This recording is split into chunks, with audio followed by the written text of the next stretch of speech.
hedges in the interest of safety. He's hit out also at the refusal of some to cut hedges, as it's having a knock-on effect on potential homeowners seeking planning. It's a sad situation, the Dentist MD, that one young couple in particular cannot get their planning because a neighbour will not cut the hedge, is refusing to allow the hedge to be cut, and that's the reality of it.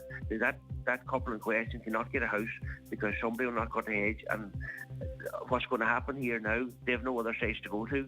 They can't get building along the N56 if they want to go to a new site because it's not applicable for them, and more than likely this couple will end up emigrating. Sinn Féin says the TV licence fee is unfair and should be scrapped. The opposition party is leading a Dáil debate this evening, calling for public service content to be funded from the Exchequer. It also wants independent media outlets to receive state funding as well as RTE. Sinn Féin TD Thomas Gold is calling for an amnesty for those who haven't paid the TV licence in the past. What we feel is that the licence fee is unfair. 1 in 4 people didn't pay it last year, and we believe direct exchequer funding to a media fund that would support RTE, TG Carr and public sector content produced by the likes of Virgin, local radio stations, national stations and community is a better way to go. And we would also give an amnesty then for anyone who's due in court for not paying the fee in previous years. Weather now, it will stay dry through the day with bright or sunny spells and highest temperatures of 7 or 8 degrees. That's all from Highland Radio News for now. We'll be back with news again at 10 o'clock. Until then, good morning. Jack, everyone asks me if you're teething when you cry, but can you be teething all the time? Maybe you're hungry, or you're sad and need a little cuddle, or maybe it's something else. At the HSE's mychild.ie and in the free My Child books, you'll find the answers you need. From doctors, midwives, public health nurses, dietitians and lots of other experts. mychild.ie. Expert advice for every step of pregnancy, baby and toddler health.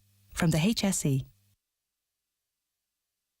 The county's #1 talk show, The 9 till Noon Show on Highland Radio.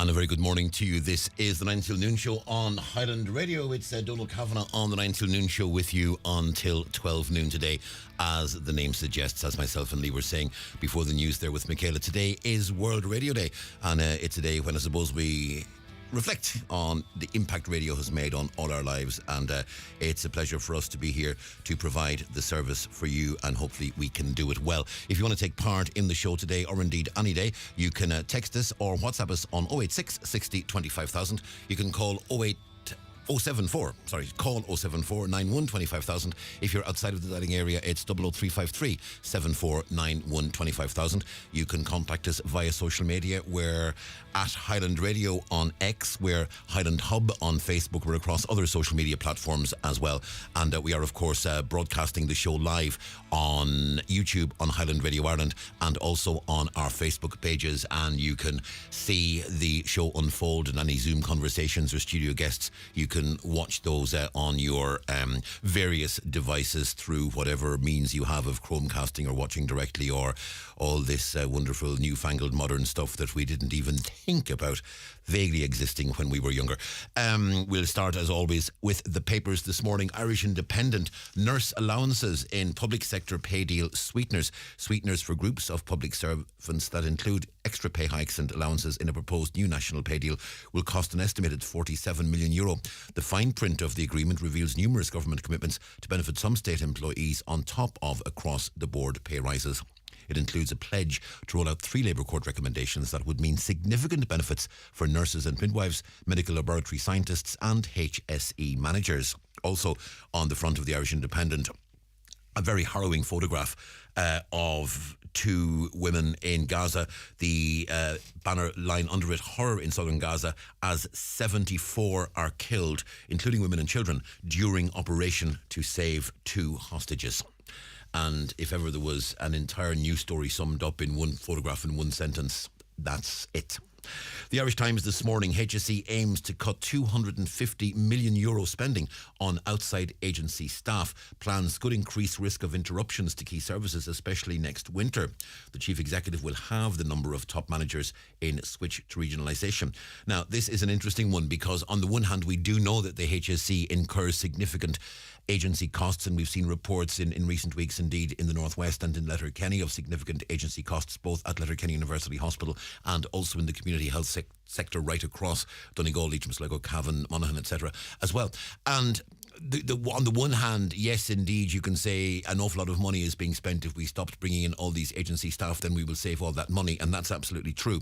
However, the other side of that coin is, of course, that the reason the agency staff are being brought in is to do a job, and it's to work, be they agency nurses working in the various wards or ED or whatever, or be they agency physios or agency speech therapists or agency whatevers. The fact is, those being brought in on an agency basis are being brought in to do jobs that need doing. If the agency staff aren't brought in and they don't hire sufficient staff to make the agency staff unnecessary, then the work isn't going to get done. So you have this dichotomy that the HSE is going to have to address. Do we go on a big money-saving exercise to get within budget? That's quite possible. Cutting agency absolutely will bring them closer to hitting their budget, but in doing so, it could stop countless operations, stop countless procedures, stop countless services being delivered, and that is one of the many issues that the Health Minister and the new regional health bodies are going to be dealing with. Tony Ganavan, who currently heads up CELTA, is going to be the head of the new regional office serving the Northwest. Surge in Garda applications after age cap is raised to 50. There's been a surge in the number of people expressing interest in joining on Garda Síochána, according to Conor Lally, who is writing in the Irish Times this morning. Of the total of 6,381 applicants received under the latest recruitment round, around 2,300 are aged between 35 and 49, and that's 2,300 that wouldn't have been eligible under previous recruitment drives. So that's an interesting issue indeed. Are we going to see more older Garda appointed? And that's an interesting one, because it also means that if you have people joining on Garda Síochána who are older, you also have people joining on Garda Síochána who'll have experience in other areas of life. They may have worked in a bank, they may have worked in retail, they may have worked on a farm, they may have worked in a hospital, but you'll get people joining on Garda Síochána who have experience elsewhere. And whereas traditionally a lot of people would have left school or left college, done the Garda exams, gone to Templemore, gone out, and you'll have people who perhaps have never done any other job in their life except be a member of An Garda Síochána. So if you have older people who have life experience in other areas now joining An Garda Síochána, perhaps 20 years experience in another job, that will be interesting and may give them a new perspective, and it'll be interesting to see how that changes things on the ground, if at all. Irish Daily Mail this morning. Now, you've heard Cathal Gould on the news this morning already, expressing his belief that Sinn Féin want to see a exchequer programme to replace the TV licence and an amnesty for those who have not paid their licence up to now and are potentially facing court proceedings. Well, the main headline in the Irish Daily Mail: Varadkar rejects SF's stunt of TV licence amnesty. Leo says move is a slap in the face for those who have paid up. A Sinn Féin amnesty would be a slap in the face to law-abiding citizens. The Taoiseach has said the opposition party will today table a Dáil motion calling on the government to abolish the licence fee and replace it instead with direct funding from the Exchequer. And that's going to be a very interesting debate to see how that one pans out. Because indeed, I can see a situation develop where people go, oi, hang on a minute. I have paid my licence every year. I have had my licence tucked in under my television every year for the past number of years, and it's almost a prodigal son again. You know, why should I now be sidelined and people that didn't be told, that's okay then, on you go, you're grand? It's going to be an interesting debate, and that's going to give it a whole new dimension.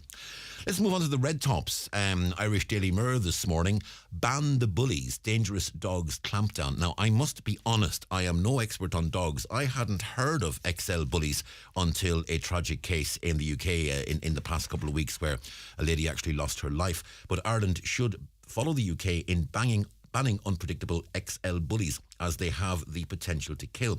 Leitrim Council Veterinary Officer James Madden added, the breed is widespread here and many are in the hands of wrong owners. There's a picture. Now, obviously, pictures can be framed and crafted in such a way as to increase the menace, but there's a dog on the front of the mirror this morning, and certainly I wouldn't be patting it, and if I saw that coming against me, I would be bricking it, as the man said. Irish Daily Star this morning, car thief jailed over death. You left him to die on road. A callous car thief who killed a vehicle owner by driving off with him on the bonnet has been jailed for 9.5 years. Adam Murphy, 22, left Ian MacDonald, 50, dying on the roadway as he fled. A judge said yesterday he's been jailed for 9 years. And the €4 billion kiss. Every paper, it seems, today has a picture of Taylor Swift kissing... Is it Travis Kelce is his name? I think it's Travis Kelce or something. He's a footballer with the Kansas City Chiefs, and they won the Super Bowl in a dramatic extra time touchdown on Sunday night / Monday morning. Irish Sun, Aussie rockers in first ever Croker gig, Highway to Hill 16. Bally back in black. It's a pun fest on the Irish Sun this morning. AC/DC are to play in Croke Park, and it'll clash with the Electric Picnic on the same weekend. Now, I raised my eyebrows when I saw that, actually, because I always thought traditionally the Electric Picnic was on the first weekend in September, and one of the reasons it was on the first weekend in September, it was on sort of after schools went back, with the intention of attracting a slightly older clientele. Now, mind you, Electric Picnic started at the same time that Oxygen was also a thing in Ferryhouse, and I think the idea was that Electric Picnic, or Punchestown as it later became, the Electric Picnic was sort of intended to be almost something different, an alternative to Oxygen, where Oxygen was seen as the festival where young people went, and Electric Picnic was seen as the festival where adults went. Now, if Picnic has moved into mid-August, I presume they're sort of trying to go more in toward the mainstream. But I digress.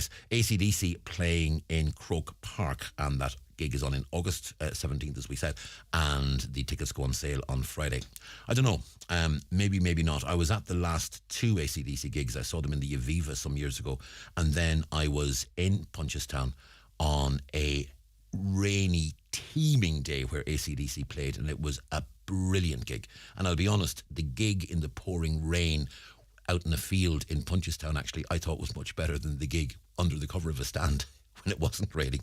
There was a moment where Angus got up on a cherry picker to do the solo for Let There Be Rock in the middle of the crowd, and the rain was teeming, and there was a Super Trooper light just shining straight on him, and you could just see Angus, and you could see the rain pouring down, and he was just in another world, eyes closed, schoolboy cap on, just jamming out the solo to Let There Be Rock. It was just one of those iconic, wonderful life moments. Absolutely loved it.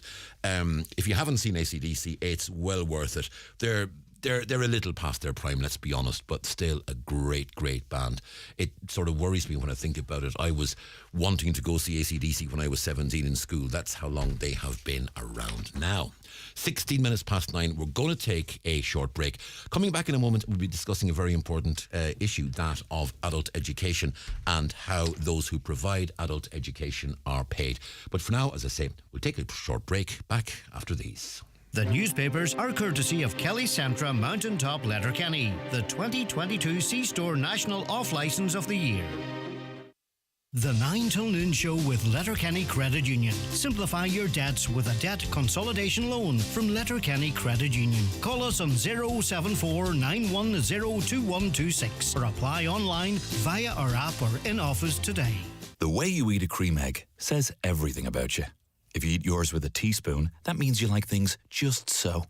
You turn up the TV in even numbers. You pronounce chorizo, chorizo. And if you find a shirt you like, you buy 10. Search Cream Egg Test to find out who you really are. Cadbury Cream Egg. How do you eat yours? If you aren't quite ready to drive a full EV, you'll be going in the right direction with the Mazda CX-5. This SUV comes with fuel-saving Mazda M hybrid technology and a 6-year warranty you'll find across the entire Mazda range. Test drive the 241 Mazda range at McGinley Motors Mazda Letterkenny.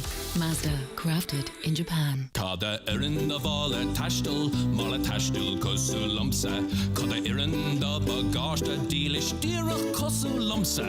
Ta iseg Airfort Shannon. Cada Iran Dumsa, Martian Fiamaga, Creenegg, Shannon, Airport.ie. Parcáil achfana slán gan stró, Rochta Néasca, agus inid scríba dríachta, Paris, Nua Aurach agus Lanzarote, Airport gan stró, Tid féin agus do the Vala, Curtus la Sierra Intal ag Shannon Airport.ie. It's kind of collaboration with the council and the tiny towns and local groups and the Mason Grace Committee. This was a derelict piece of land back in 2012. Got funding for this to turn it into a garden.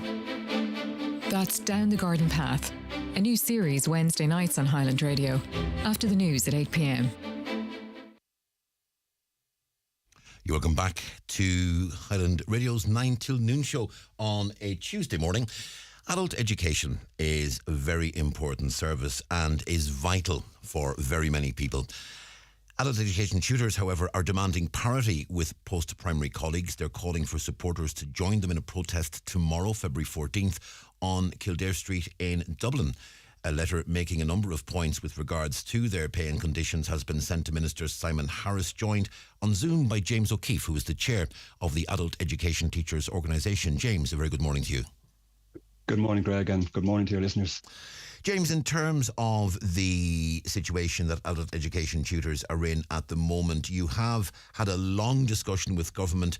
In May of last year, you finally got the government to agree a public service contract with an incremental pay scale, but you're saying what was actually on the table from the government was, to say the least, ambiguous. It was ambiguous, and there was a good few aspects of that contract that would be unacceptable to us. The proposed contract, went back to government. Our union representatives, could see that it wouldn't be acceptable. So it went back for clarification on a few points. There was one major aspect of the contract that was a breach of employment law.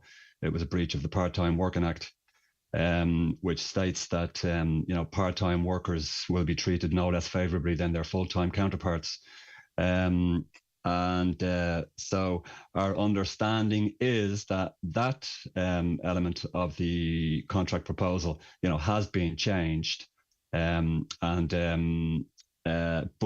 as far as we're concerned, the original proposal went no way really towards the kind of contract that we would want and that we would be happy with, and we don't really think, we don't expect that the kind of drastic changes to that contract proposal that would make the proposal acceptable to us are going to be forthcoming. In terms of your membership, how many would be working full-time? How many would be working on a part-time basis at night or during the day? Good question. I don't have it to hand, I'm afraid. We have carried out surveys, gleaning that kind of information, but I don't have it to hand. Is there a perception, perhaps at department level, perhaps I won't say at ministerial level, but a perception that maybe an adult education teacher is someone who does a couple of hours down at the local college at night in their spare time, and it isn't necessarily regarded as a career, it's regarded as a nice handy little learner or something to do of an evening in the winter? Yeah, I think you've touched on something there. Yeah, there is definitely that kind of perception, and like the vast majority of us don't really recognise that. We don't recognise that. There are a number of people who do a few hours here and a few hours there, but for the vast majority of people, it's a career. It's a career that they treat with kind of professionalism and dedication. And we want, we just want a proper contract that will reflect that professionalism and that dedication. From your point of view, discussions, as we say, have been ongoing. You did reach that draft agreement per se in May, but as you say, there are issues with it that have yet to be addressed. Any indication coming from the department, from the minister, that they're willing to get to grips with the issues that you have? No. So, that is the Adult Education Teachers Organisation. We're made up of TUI members, SIP2 members, and non-union members alike. We had no involvement in those talks, those discussions. There is a tendency amongst the trade union officials, the trade union bureaucracy, to just kind of to offer reassurance to their membership that we'll look after this. You don't need to get involved, and we're not happy with that. Yeah. And we like our protest tomorrow. It's multifaceted, and it has a few different purposes. One purpose is to put the government on notice. Is to say to the government, we're not happy with this. The alignment that's being offered to us is to be aligned with youth reach resource persons, the youth reach resource person contract. We're not saying that we're any better than youth reach resource persons. We're saying that was a bad deal for youth reach, and it would be a bad deal for us. The next message for our protest tomorrow is to say to our union officials that we want you to be more ambitious. We want you to be more optimistic about the willingness of your membership to actually put up a fight. We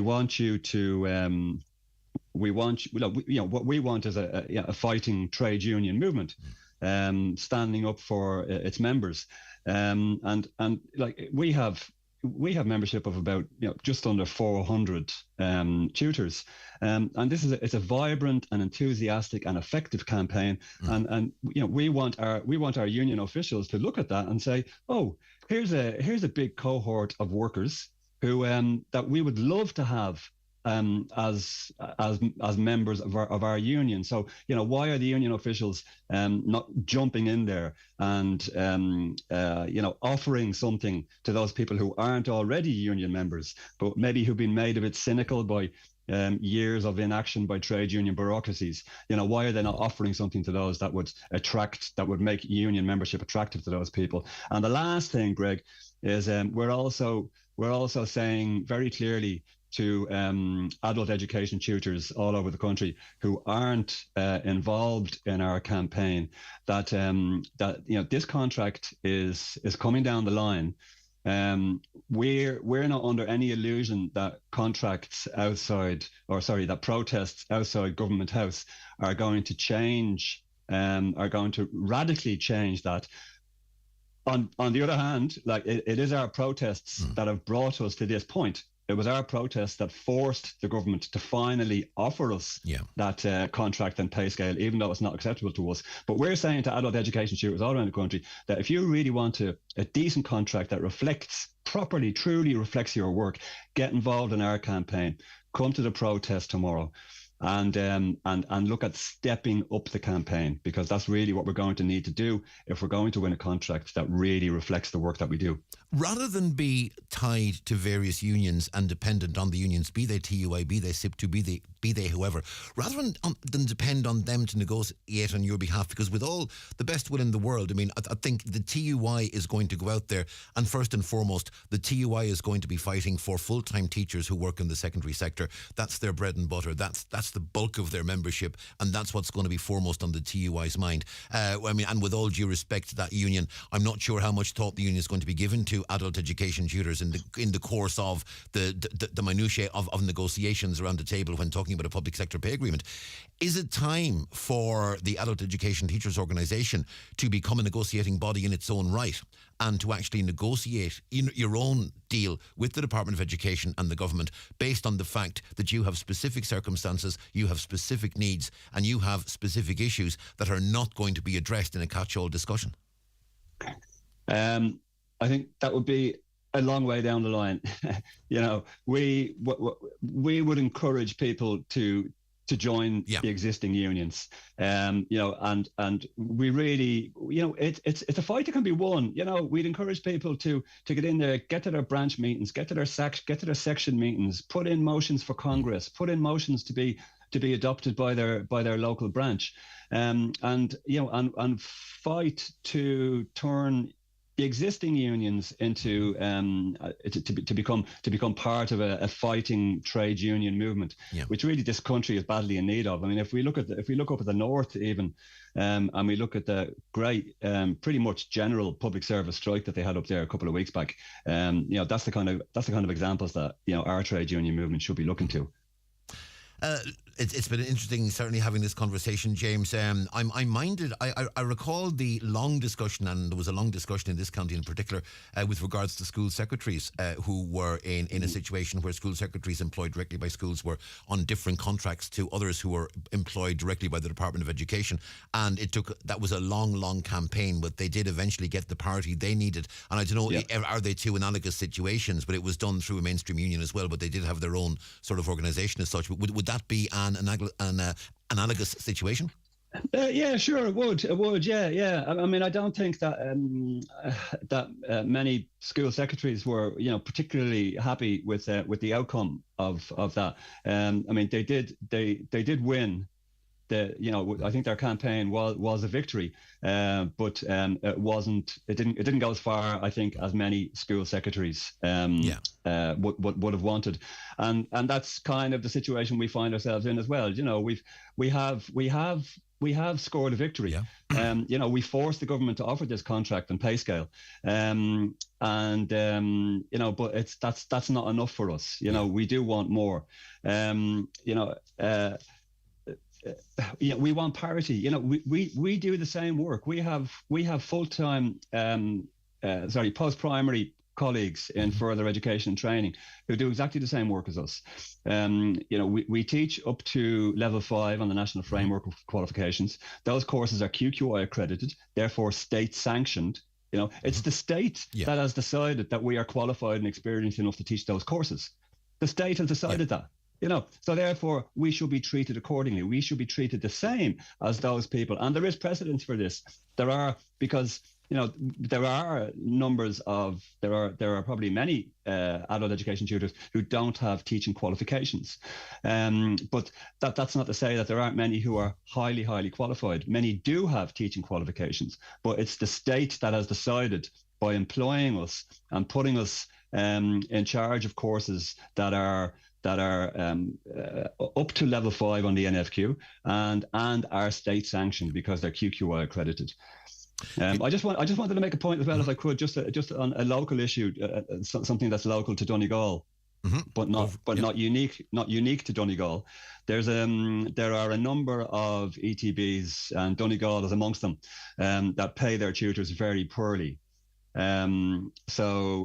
Typically, I'm based in City of Dublin ETB, and Donegal tutors would be paid round about €10 an hour less than me and my colleagues in Dublin. And also Donegal ETB hasn't honoured the Building Momentum pay agreement, so that's the public pay agreement, and Donegal haven't honoured that. So the pay in Donegal, not only is it very, very poor, it's also not getting the increases which the government has said that they should get. Now, the ETBs, those ETBs who aren't paying the Building Momentum public pay agreement, they're saying that they need a department circular. They need a circular from the Department of Education in order to pay those increases. But our position would be, well, you don't need a department circular to pay the lowest rate in the country. You do that off your own bat. So you can very easily, without the department circular, pay the public pay agreement increases. And the deal you're seeking would see equal pay across the country, and everyone, be they Donegal, be they Dublin, be they Limerick, be they Cork, be they Waterford, everyone paid the same. Exactly. Yes, yeah. But our Donegal colleagues who'll be joining us tomorrow down outside the Dáil, they'll also be demanding that that when those Building Momentum pay increases are implemented in Donegal, that they should be backdated right back to day one. James O'Keefe, Chair of the Adult Education Teachers Organisation, thank you very much indeed for speaking to us this morning.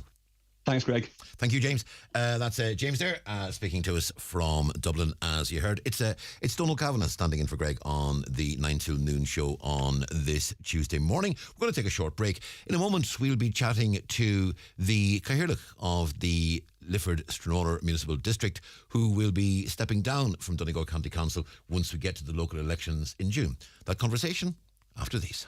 Watch the show live now on YouTube, Facebook and at highlandradio.com. The 9 till noon show is brought to you by Letterkenny Credit Union. Digital loans now available. Apply online or via our app today and get your loan transferred directly to your current account.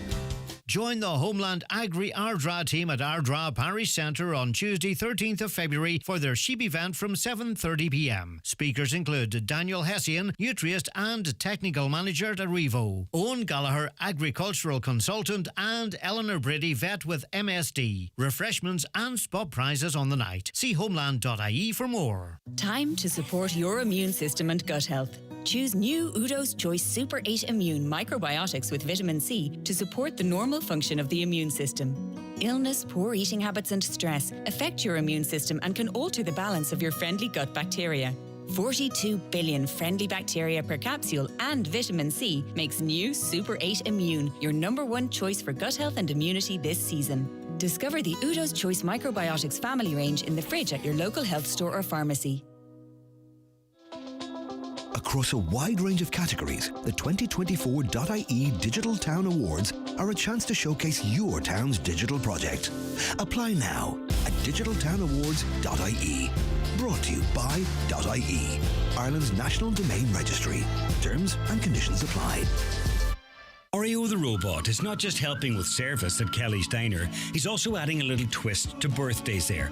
If you're celebrating at Kelly's, Oreo can even be persuaded to sing a very special happy birthday. It's a great treat for small kids and plenty of big kids too. For the chance to see and hear Oreo the robot in action, visit Kelly's award-winning diner today at Mountaintop Letterkenny. First Communion and Confirmation catering also now available. Are you worried about trees on your property? Northwest Forestry Services Ballybuffet are fully insured and have over 40 years experience in dangerous tree removal, tree felling, surgery and stump grinding. For peace of mind, call Northwest Forest Services Ballybuffet for a no obligation quotation on 913233. And welcome back to the 9 till noon show here on Highland Radio. It's Donald Kavanagh with you on the show this morning. You can make contact with us. Text us on 086 60 25000. That number good for WhatsApp messages as well. Alternatively, you can use the phone. Call us on 074 91 25000, 0035 374 91 25000 if you're outside of the dialing area. Now, let's go to Zoom, because the Cathaoirleach of the Lifford Stranraer Municipal District announced last week that he would not be seeking re-election to Donegal County Council. Delighted to say that Councillor Liam Doherty joins us on Zoom. Liam, good morning. Good morning, Paul. Thanks for having me on. It's an absolute pleasure to speak to you, Liam. Liam, we did speak on news recently about this, and you were saying that you do believe it's time to bring some new blood into Donegal County Council, and you believe your stepping aside is going to facilitate that. Yes, that'll be one of my main reasons. Just as I say, that there's a lot of members there and a lot of ones wanting to come on board and see what it's like to be a councillor. And I have 10 years done. I feel it's just time to step aside. I'm not getting no younger. I maybe will go on and become, something else down the line for myself, and just feel that 10 years is a long enough stint at the moment. You were always a very hands-on member of council. As we reflected last week, you were never one for the speeches. You were never one for the big gesture. You're always one for getting the sleeves rolled up and the hands dirty. Yes, as anyone who knows me, that's me, and wasn't one for out to be heard on the radio or to be seen as such. I was someone that done a lot of stuff behind the scenes, and as other councillors would know, the amount of work does go on behind the scenes that no one knows about or will ever know about, personal stuff for people and stuff. That's just, I say that's me. And, sometimes the meetings, would go on and on, sometimes end up on the talking shop, and just wasn't me, Donald. As I say, the meetings are just, you don't have to be heard to be doing the work, But no, I'm glad I was there for 10 years, and I'm happy that things went the way they did through the years for myself. Like, I was lucky, and I'm career at the moment there of the Stranraer Lifford MD, and I'm honoured to have got that role, and it's been great working with all the other parties and our MD. They all seem the six of us seem to we've worked very well together, and we brought a lot of issues and things to the table. And as I say, I think it's just time to move on now and let someone else take the reins for a while. As you said, you've worked well with all the other parties, but you are and remain a committed member of Sinn Féin, and you've made it quite clear that if anyone thinks that Liam Doherty is not going to be on the campaign trail on behalf of Sinn Féin, they've got another thing coming. Definitely not done. As I say, even before going to the council, I was an active member there, and I will enjoy going around knocking on doors now again, and getting the sleeves rolled up, as you said, and getting stuck into it again. I'm not going away. I'll be there. I'm not changing my phone number. I'm not disappearing into the mist. But no, I look forward to the campaign, and what's new members coming along, what's new candidates coming up there. It'll be great to be alongside of them and helping them with, as they go along, It's going to be an interesting year in terms of elections, because we know at some point within the next 10 months we do have local and European elections in June. That's set in stone. But we know at some point over the next 12 months, and possibly sooner rather than later, we're going to have a general election as well. I mean, February 2025 is the absolute latest date it can be. But I mean, I think the general acceptance is the latest it's going to be is probably October of this year. Given the recent polls, given Sinn Féin's up and down performance in polls in the past while, it's going to be an interesting couple of months for the party, particularly as the party has made it quite clear this time it is going again for the 3 seats in Donegal in hopes to take them. Yes, no doubt, Donald, and there's no reason why we can't take the 3 seats, and we will get a feel for it on the doors now in the local elections of what people's views are. And I think yourself, people is angry at the moment, and is annoyed the way things is going at the moment nationally. So I think we have a good chance, and we have 2 great TDs there at the moment. We have great councillors there doing the work on the ground, and hopefully after June we'll have more councillors on there. And I can't see, people want change, and I think it's just time, and I think people should give Sinn Féin a chance when they have the calibre of the likes of Pearse and Padraig there already. Is doing excellent work. I'd like to thank them as well for their help throughout the time in the council. There was never a time that you didn't phone some of them if there was more of a bigger issue or national issue there that had to be dealt with, So no, I look forward to the locals to get the feet on the ground, and then hit the ground running again with the general.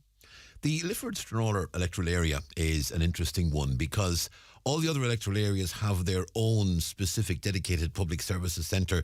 Lifford-Stranraer doesn't. You use County House in Lifford because that happens to be within the geographical area. There was at one point a major discussion over whether Stranraer should get a PSC, but it didn't ever materialise. And it's an interesting one in that respect, because sometimes we get, you often hear talk about Donegal being the forgotten county. Sometimes members within Lifford-Stranraer seem to give the impression they believe that Lifford-Stranraer can be the forgotten municipal district at times.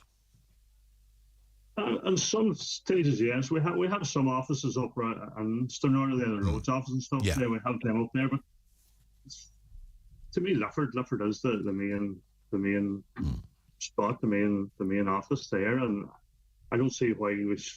I think we're doing good. I think we're okay in the Stranraer Lifford. And there could be some things maybe tweaked here and there, but. We do. I know different people see different things around roads, allocations for roads, money and stuff for roads. But you're dealing with it's Dublin, it's the government that will send the money down the road to us, and it's up to us to fight tooth and nail for the likes of that. But as far as offices, I think Lifford is good enough for us, and Lifford's Stranraer. It's our main town, Lifford.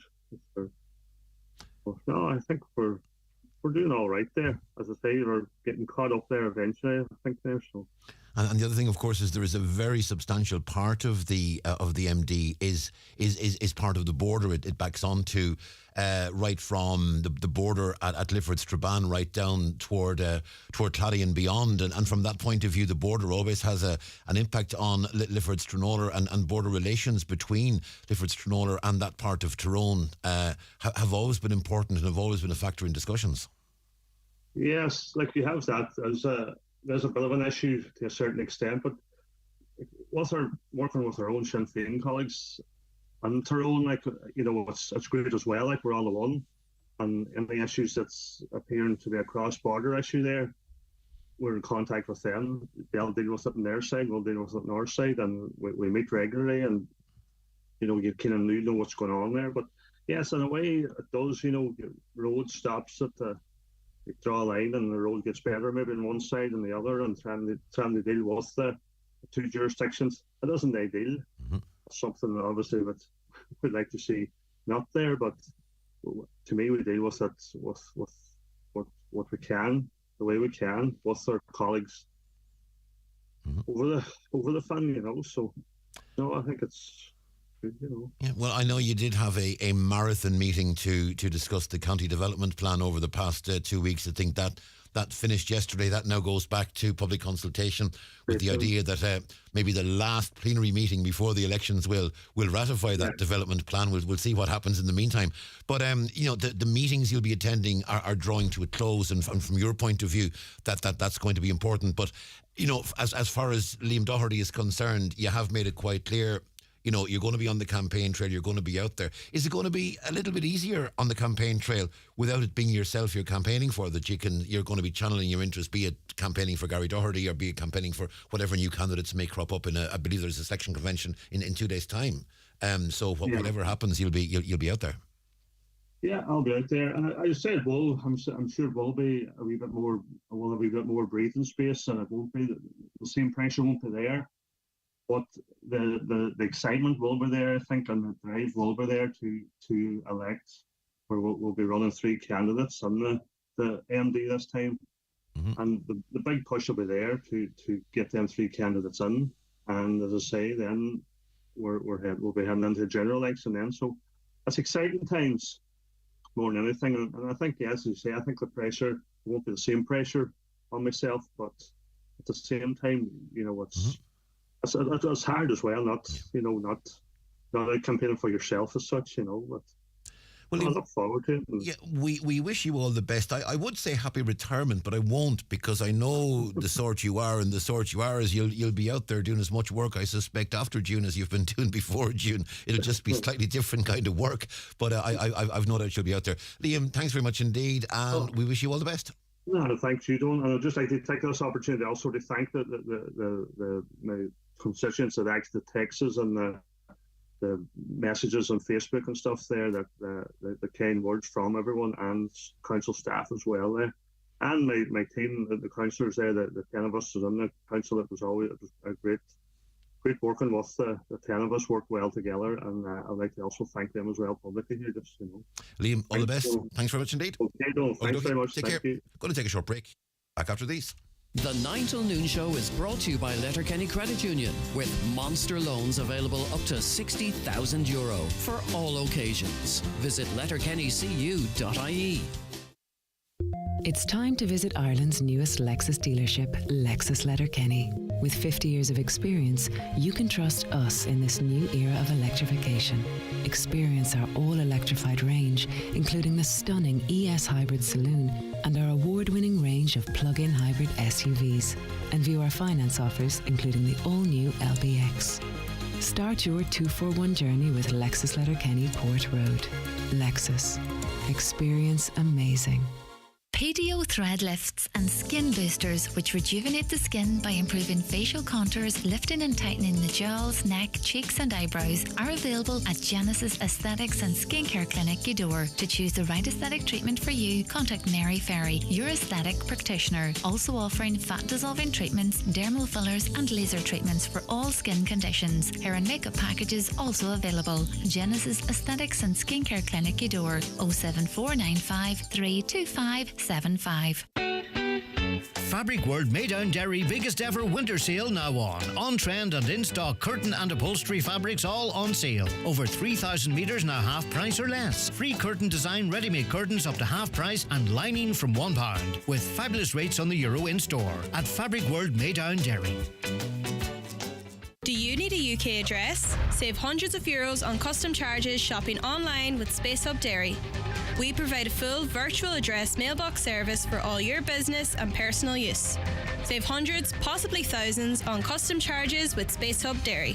Call 048 71 87 8077 or online spacehubdairy.com for more details. Highland Radio weather updates brought to you by Grant. Building a new home? Choose Grant's A++ rated Airona air-to-water heat pump and Uflex underfloor heating. Visit grant.ie. Weather forecast on this Tuesday morning. It'll be dry with frost in places, cloud and rain spreading northwards over the course of the afternoon and evening, but the area should stay mainly dry. Top temperatures of 7 to 8 degrees Celsius with light to moderate east to southeast breezes. That's what they're telling us at Met Éireann.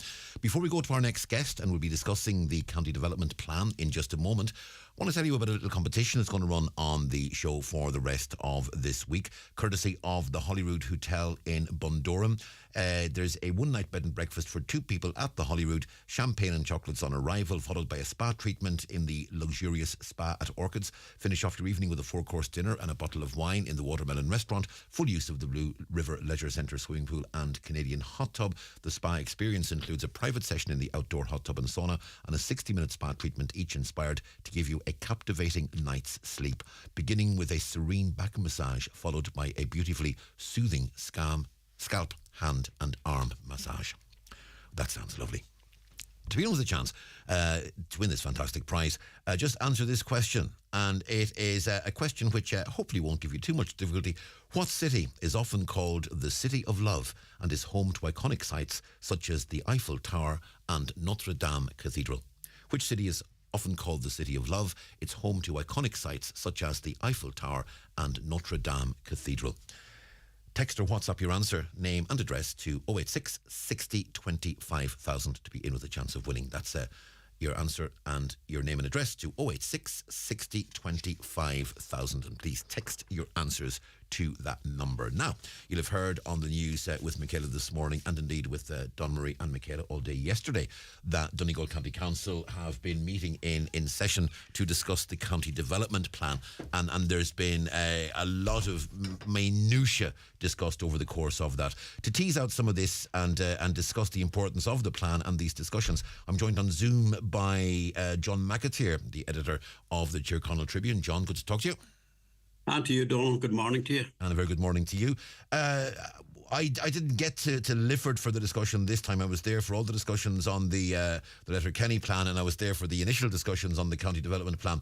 The meeting that it started last week and finished yesterday. I mean, I'd say in total there was close to 16, 17 hours of discussion in total on the chief executive's report. Now, what's basically happened is a draft plan was published last year. It goes out to consultation. Members of the public locally will make comments. There'll also be comments from people like Antashka, people like the Chamber, people like other bodies that may have an interest, be they angling groups, be they whatever, will make comments, or local environmental groups and so on. And then the Office of the Public Regulator, or the Planning Regulator, the OPR, makes observations, and all this goes into a report that the Chief Executive, John McLaughlin, puts together. He presents his report, and what's basically been discussed over the past 2 meetings has been that Chief Executive's report. It can be mind-numbingly boring at times because it gets into real minutiae, and there can be long protracted discussion over 2 acres. From what you saw of the proceedings online, John, or whatever, how do you think those last 2 meetings went? They were very busy meetings. They were very detailed meetings, and you said that the minutiae of it had to be hammered out and will continue to be hammered out, because we covered this originally on the 7th of December when we highlighted the fact that the OPR was going to curb rural housing and access on the N56. Now, the N56 stretches from the mountain top in Letterkenny to Killybegs. It's 100 miles.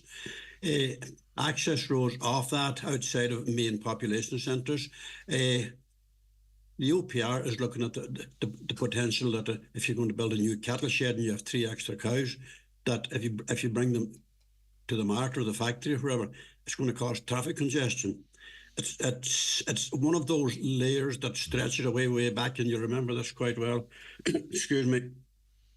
The famous planning tribunals that were established to recommend or made recommendations to look at certain planning matters and payment.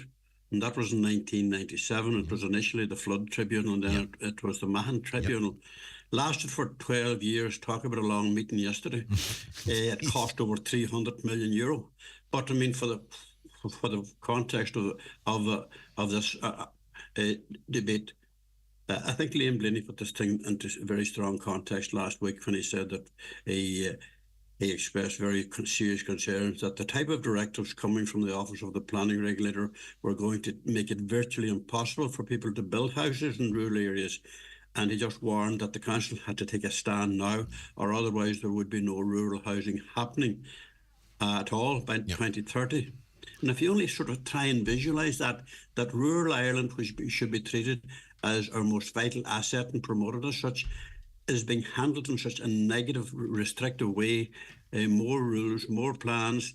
And I mean, who's putting out these things? I mean, we have two elements here. We have a government in Dublin trying to promote rural development and rural culture and all that goes with that. And here we add this extra layer on top of the planning laws, which are pretty archaic at the moment because you could be waiting a very long time.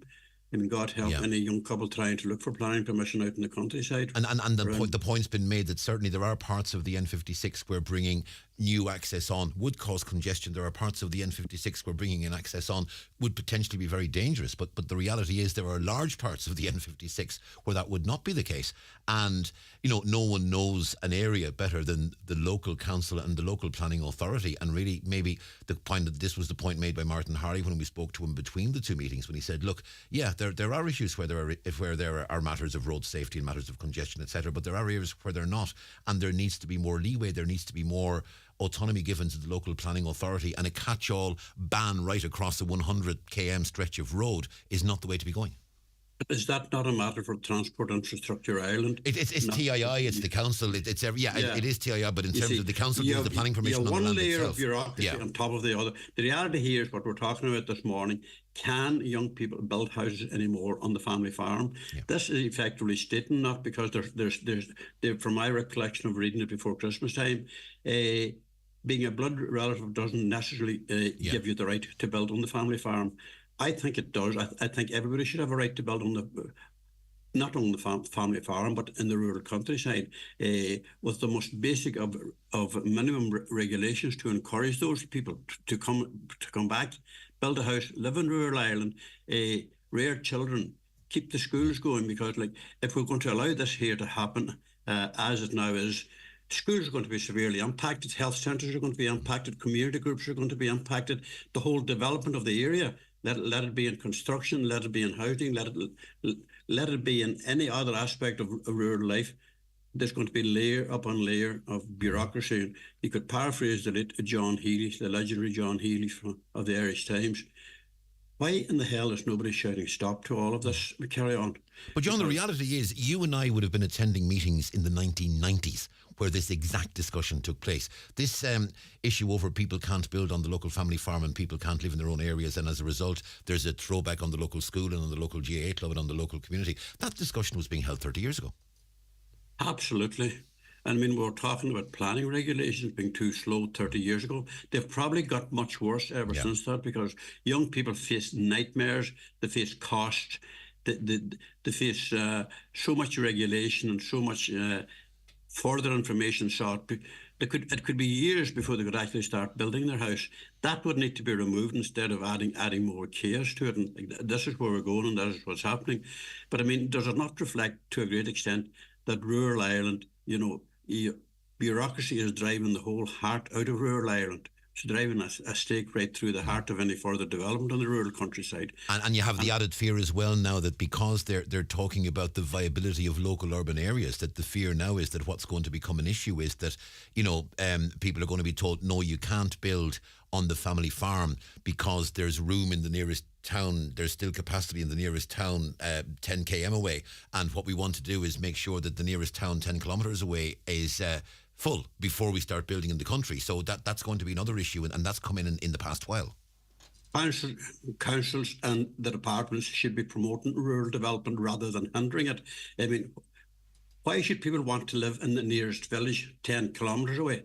I think that's absolutely preposterous, because the reality is there's plenty of wide open spaces right out in the heart of rural Ireland. I'm just looking out my window here in Fannin at the most wonderful morning and wonderful landscape. And we could have more houses out there. We could have more people living there. And, instead of opposing everything to do with rural Ireland and one-off housing, that should be treated as a positive thing, and that should be promoted, and that should be incentivised, and that people should be given the go-ahead within 3 to 4 months of applying for planning permission, rather than waiting for maybe years and years and years in some cases. Rural Ireland is going that way. Politics and officialdom is also going that way. Any issues that arise, create another committee and another juggernaut amongst the hundreds of committees that are out there and official bodies. I see this as highly detrimental, and I would like to think that every council in Donegal County Council will be totally opposed to it, and will state that when this comes back to the public consultation. I do know that the first public consultation attracted, I think, about 286 or complaints or observations, call them what you like. It's not half enough, because the rural communities with their local organisations will be decimated if this goes through, and that's the bottom line out, Well, it's going to be back to public consultation in the coming weeks with the idea of a decision made by May just before the local elections. We'll be keeping an eye on this one with interest. In the meantime, John McAteer, thank you very much indeed for speaking to us this morning. Maybe it's time for people to start making submissions that aren't complaining but actually backing the council and backing the provisions, particularly those which are going against the OPR. It's going to be an interesting debate. We watch with interest. John McAteer, as ever, thank you very much indeed. This is the 9 till noon show on Highland Radio. News and obituaries coming up with Michaela. The 9 till noon show with Letterkenny Credit Union, now offering mortgages from €40,000 to €600,000 with no hidden fees or transaction charges. Letterkenny Credit Union, 9102127. The life of a Charlie's chip is never dull.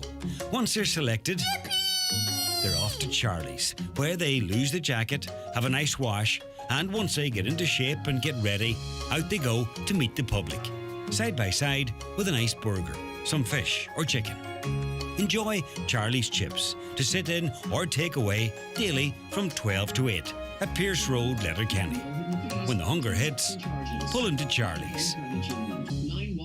Nutrius Milk Replacer range, which includes NutriStart and NutriStart Plus, offers the best start to your cows this spring season. With 23% and 25% crude proteins, ideal for calf to beef and heifers rearing systems. Give your calves the best possible start. Available in your local Homeland store. Visit nutrius.ie for full nutritional information.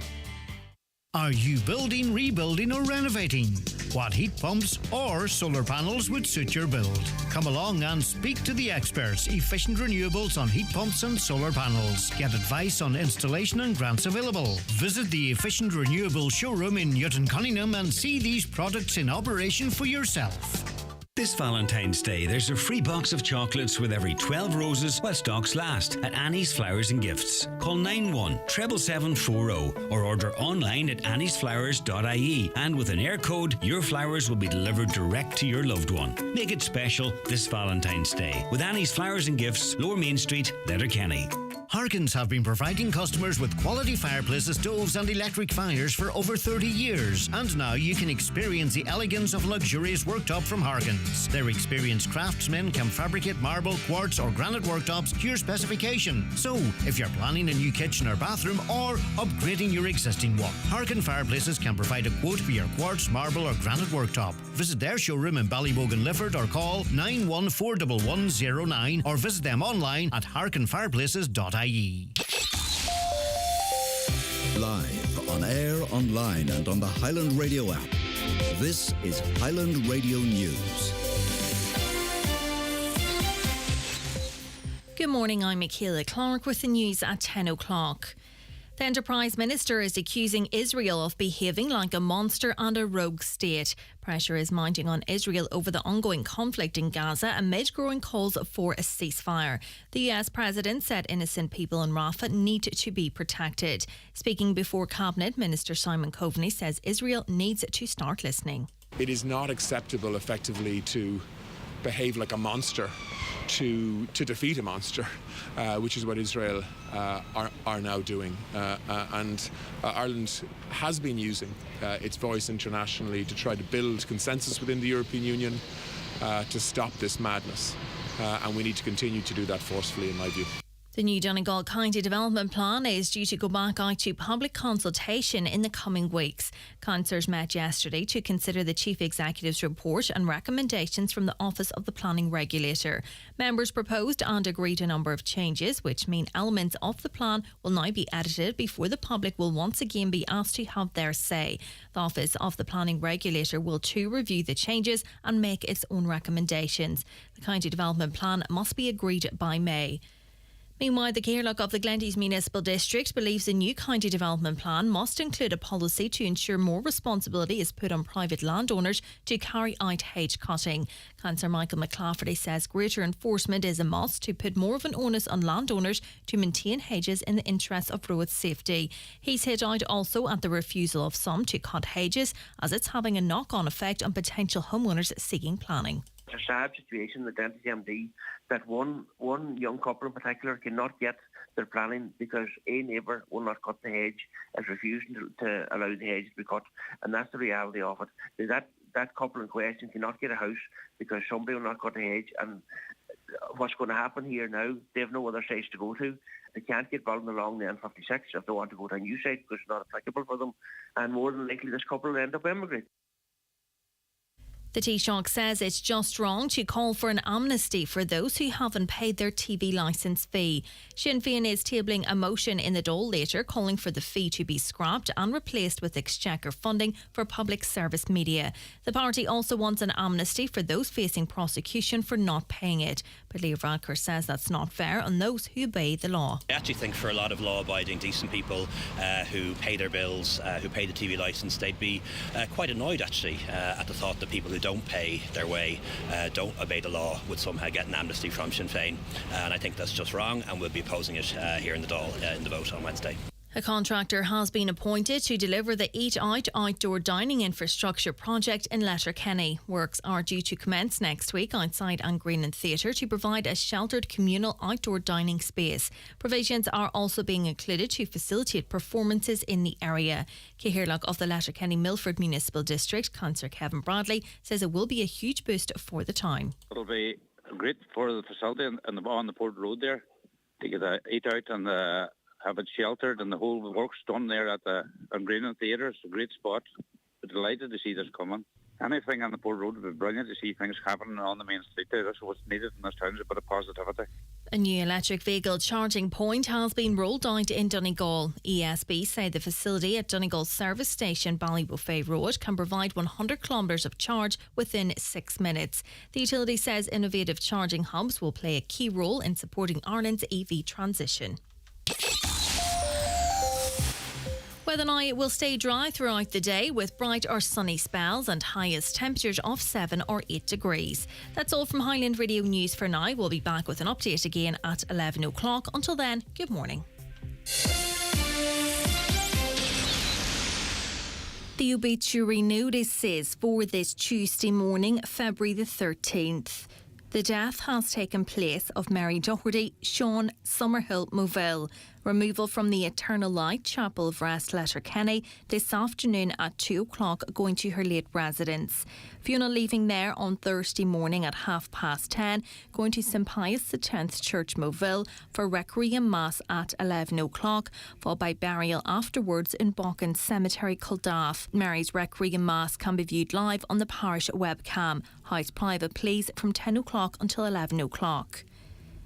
The death has occurred of John McCool, 562 Ard McCool Stranorler and formerly Derry City. Remains reposing at McCool's Chapel of Rest, Ballybuffet, today from 7 o'clock to 10 o'clock and tomorrow from 5 o'clock to 10 o'clock. Rosary both nights at 9 o'clock. Funeral leaving from there on Thursday morning at 10:30 for 11 o'clock Requiem Mass in the Church of Mary Immaculate Stranorler. Interment in Drumbo Cemetery. The Requiem Mass will be streamed live via the parish webcam. The death has taken place of Margot McColgan, St Jude's 20 Derry Road, Strabane. Funeral leaving Quigley's Funeral Home this evening at 5:30 to the Sacred Heart Church at Derry Road for Requiem Mass tomorrow morning at 10 o'clock. Interment afterwards in the adjoining cemetery. The Requiem Mass can be viewed live via the parish webcam. The death has occurred of Kathleen O'Kane, née McDade, Turna Gashog, Castlefin, reposing at the family home. Funeral from the family home tomorrow morning at 11:30 for Requiem Mass at 12 noon in St Columba's Church, Donnylip. Interment afterwards in the adjoining churchyard. Family time please from 10 o'clock tonight and before the funeral tomorrow morning. Flowers welcome, donations if so desired to the Alzheimer's Society of Ireland Donegal branch, care of any family member. And the death has occurred of Brian Anderson, Balnabreen, Lifford, formerly of Ardnagana, Crossroads, Killygordon. His remains are reposing at his daughter Tracy's residence at Balnabreen, Lifford. Funeral leaving from there this morning at 10:15 for Requiem Mass at 11 o'clock in St Patrick's Church, Murlock, followed by interment in St Mary's Cemetery, Castlefin. The Requiem Mass will be streamed live on mcmmedia.tv. Family time before the funeral this morning. For family information and more details regarding wakes and funerals, please go to highlandradio.com.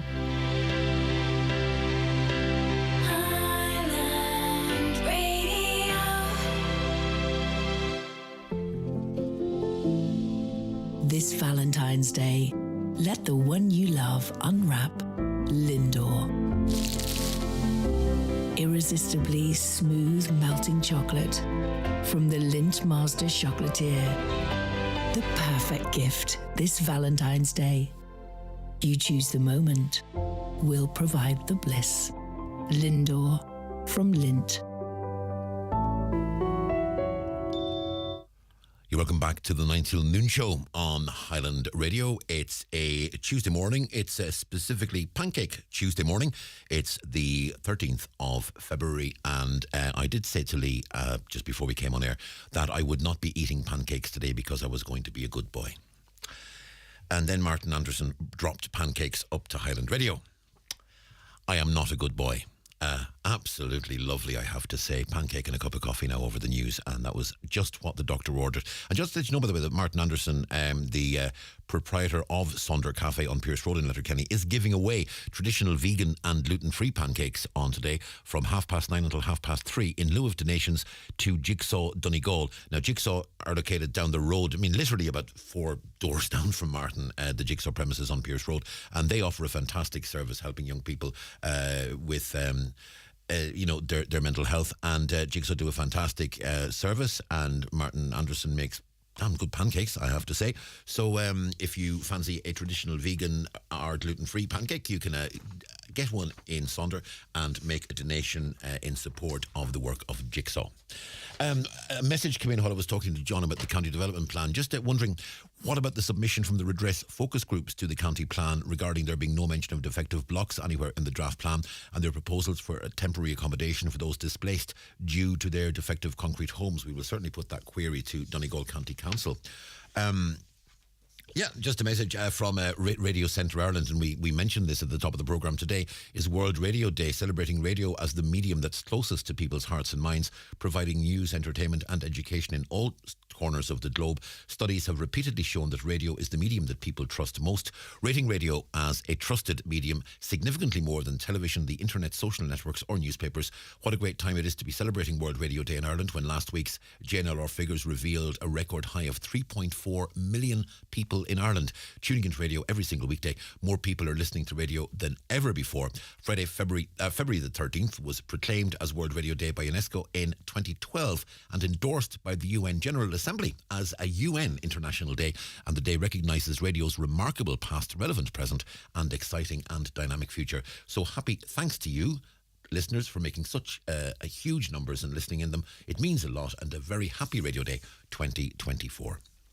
I can't really add much to that, can we? Parking at Kilmacrennan National School. There are Kilmacrennan National School double yellow lines outside there. Any parking at the school is used by staff. There is no word of any ramps or crossing assistance. The speed of the cars is terrible. The double yellow lines were only put in yesterday. What are parents to do? That's an interesting one. It's certainly a question that we will be asking. Caller says, not sure if you want to highlight this, but €2 for one fried egg, that's madness. $5.30 for a plate, a handful of chips, that's absolute madness prices. It certainly seems to me that if you're asked to pay €2 for a fried egg and $5.30 for a handful of chips, I would be going elsewhere. I don't know where the premises is, I don't know what the context is, but I certainly tell you I would not be in any way inclined to pay prices like that. And it certainly seems to be a heavy price. There are several premises out there, and as they say, you go where you feel most comfortable with the prices, the ambience, and everything else. The taxpayers in Donegal and North Mayo and Leitrim must be overjoyed at the opening of the new Dunkettle interchange with its 7 bridge structures, 4 roundabouts, etc., and infrastructure for pedestrians and cyclists just in time for the general election. The Dunkettle interchange. Cork, unless I'm very much mistaken. I think the Dunkettle interchange is in Cork. It is. And, we'll leave that one. We're told to expect delays on the main road just on the Newton side of Manor Cunningham past the picnic area. There's been a collision there. I'm not sure when that was. Caller says, I am so angry this morning. I've been fighting to get respite care for my son. We missed the last 3 because none were available. As a family, I kept thinking it was okay as we were banking them and we'd get them later in the year, only to discover that in late January there was no banking. We missed them, and that's it. Now this morning I discovered they are offering children in Cork our respite hours. How is this even fair? And I heard that story on the news. I was driving up and Michaela was reading the news, and I heard Michaela read that story on the news this morning, and I have to confess that was the first thing that struck me was, what? Because we have done so many stories on the show, on the news, about the lack of respite places right across the board. There are local authority members in this county who I'm sure are sick to death of us asking them questions about the availability of respite in the area and calling for respite centres to be closed, and particularly in the aftermath of COVID, where a number of services were scaled down, understandably, over COVID, but somehow have never just quite materialised back again because of staffing pressures or whatever. And to find, and I must confess, I did an absolute double take when I heard that story myself this morning, that people in Cork were being told, well, you can go to Donegal and get respite up there. And my first thought was, and I don't like being parochial, but my first thought was, hang on a minute, I thought we were having pressure just getting respite for the people who need it here. Not to mention, I don't know. I really do not know the ins and outs of that one at all. It makes very little sense. Now, it's a Tuesday, which means we have our Community Garda information slot, and Garda Niall Maguire is going to be joining us in studio very shortly. But before that, of course, we're going to take a break, and we're going to do our Highland Radio Highland Radio Vision. Sorry, I have the other one just sort of emblazoned in my brain. It's Highland Radio Vision Ireland Bingo. I'll get it right eventually, I promise. Highland Radio Vision Ireland Bingo. That's coming up right now. So grab your books, grab your pens, and without further ado, I will hand you over to Canis. The county's #1 talk show, The 9 till Noon Show on Highland Radio. It's time for Vision Ireland Bingo on Highland Radio. It's Tuesday the 13th of February. You're playing on the brown sheet. The reference number is S12. It's game number 7. The numbers are 81, 61, 85, 12, 88, 38, 20, 86, 7, and finally 5. Phone your claim to 9104833 before 8 tonight, leaving your name, contact number and the name of the shop where you purchased your book, and we'll call you back the next working day. Get all your NCBI bingo information at highlandradio.com. I saw your Be Good baker running by again the other day, says I to old Mr. Brennan. Ah, yes, says he. I've never seen her stand still. And she's running rings around the rest of us with our Brennan's Be Good bread.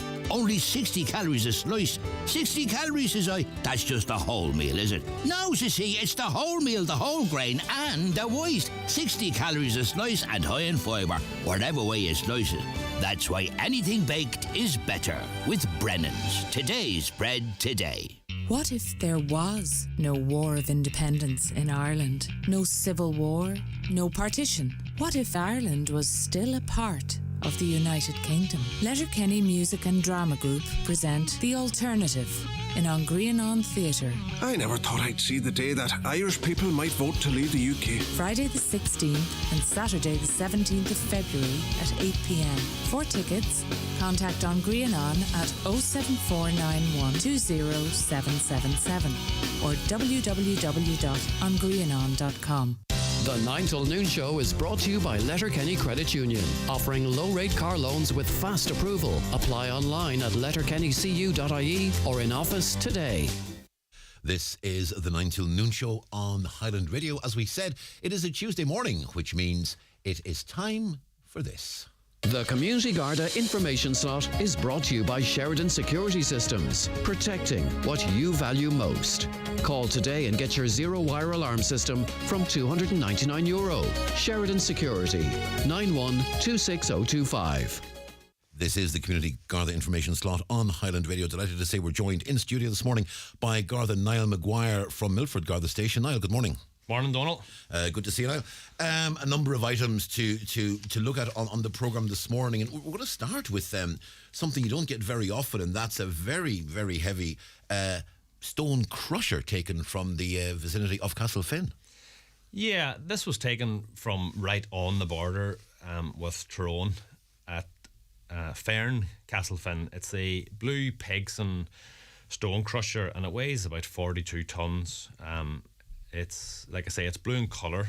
It's kind of like, for anybody that doesn't know what a stone crusher is, it's used in a quarry for basically breaking down rocks and stuff into multi-size, different types of grades of stone. Very substantial machine. It's on tracks, kind of like a digger track. Now, unfortunately, this wasn't discovered until very recently, and it was last seen in September. It was in a very isolated rural area, and the owner had it put away there for various reasons, and when he went to check on it there recently, it was gone. So it's an unusual one, but it's again, the proximity to the border would be very concerning there. It would take quite a big lorry and low loader to take this, and somebody with experience to load this thing and take it away. But we're looking into CCTV that's available to us, but it's a very specialised bit of equipment. So the way this will be solved, Donald, will be somebody in the business that has noticed one that wasn't there before. So if somebody has seen someone that has a blue Pegson 42 stone crusher, now they may have bought it from somebody else innocently. So, you know, any time from September last year to now, well then maybe you could contact my colleagues in Letterkenny who are investigating on 074 9167 100, or indeed the Garda Confidential line 1800 666 111. And I spoke to Grania this morning, and Grania Doherty in Letterkenny, and she's going to put a picture of it up on the Garda Facebook page. No, the usual line in cases like this is if you've been offered something like this for sale in suspicious circumstances, but the reality is very few people are going to be offered this for sale. I mean, the only people that would have use for this would be people with very specific needs in terms of quarrying, etc. So it shouldn't be, well, one would have thought it would be, as they say, very obvious if one just appears somewhere. But it is. It's certainly an interesting one and a very specific piece of equipment. We'll obviously put that picture up on our own socials as well as soon as Grania gets it up. There is obviously, it's quite a popular type of crusher. So there will be other ones about. So, you know, we're not going to be pointing the finger at anybody. Of course, but the particular one would have unique markings on it, and, you know, a lot of them have specific damage on it. So the owner would be able to identify it immediately if he saw it, and we'll be liaising with the owner and to identify any ones that maybe some of the listeners might call in for us, Another theft, and this is the theft of a vehicle in the vicinity of Bridgend. Yeah, this vehicle wasn't able to be driven, so it had to be towed away, either towed or put on a trailer. So it was taken from the Ela Business Park in Bridgend between Wednesday the 31st of January and Monday the 5th of January. It's a black Volkswagen Passat, and the partial registration number is FY10X, a black Volkswagen Passat, stolen from Ela Business Park in Bridgend. So anybody that may be able to help my colleagues in Buncrana, please contact them on 074 9320 540. Theft of a boat this time from Donegal Town. Yeah, this was only reported, I think, yesterday. Drumkeena, Donegal Town, between 9 a.m. on Monday the 5th and midnight on Saturday the 10th of February, a small white boat in colour with the inscription Angel Betty along the side. It had a Mercury engine and it was on a little boat trailer. I don't have any better description than that, Donal, unfortunately.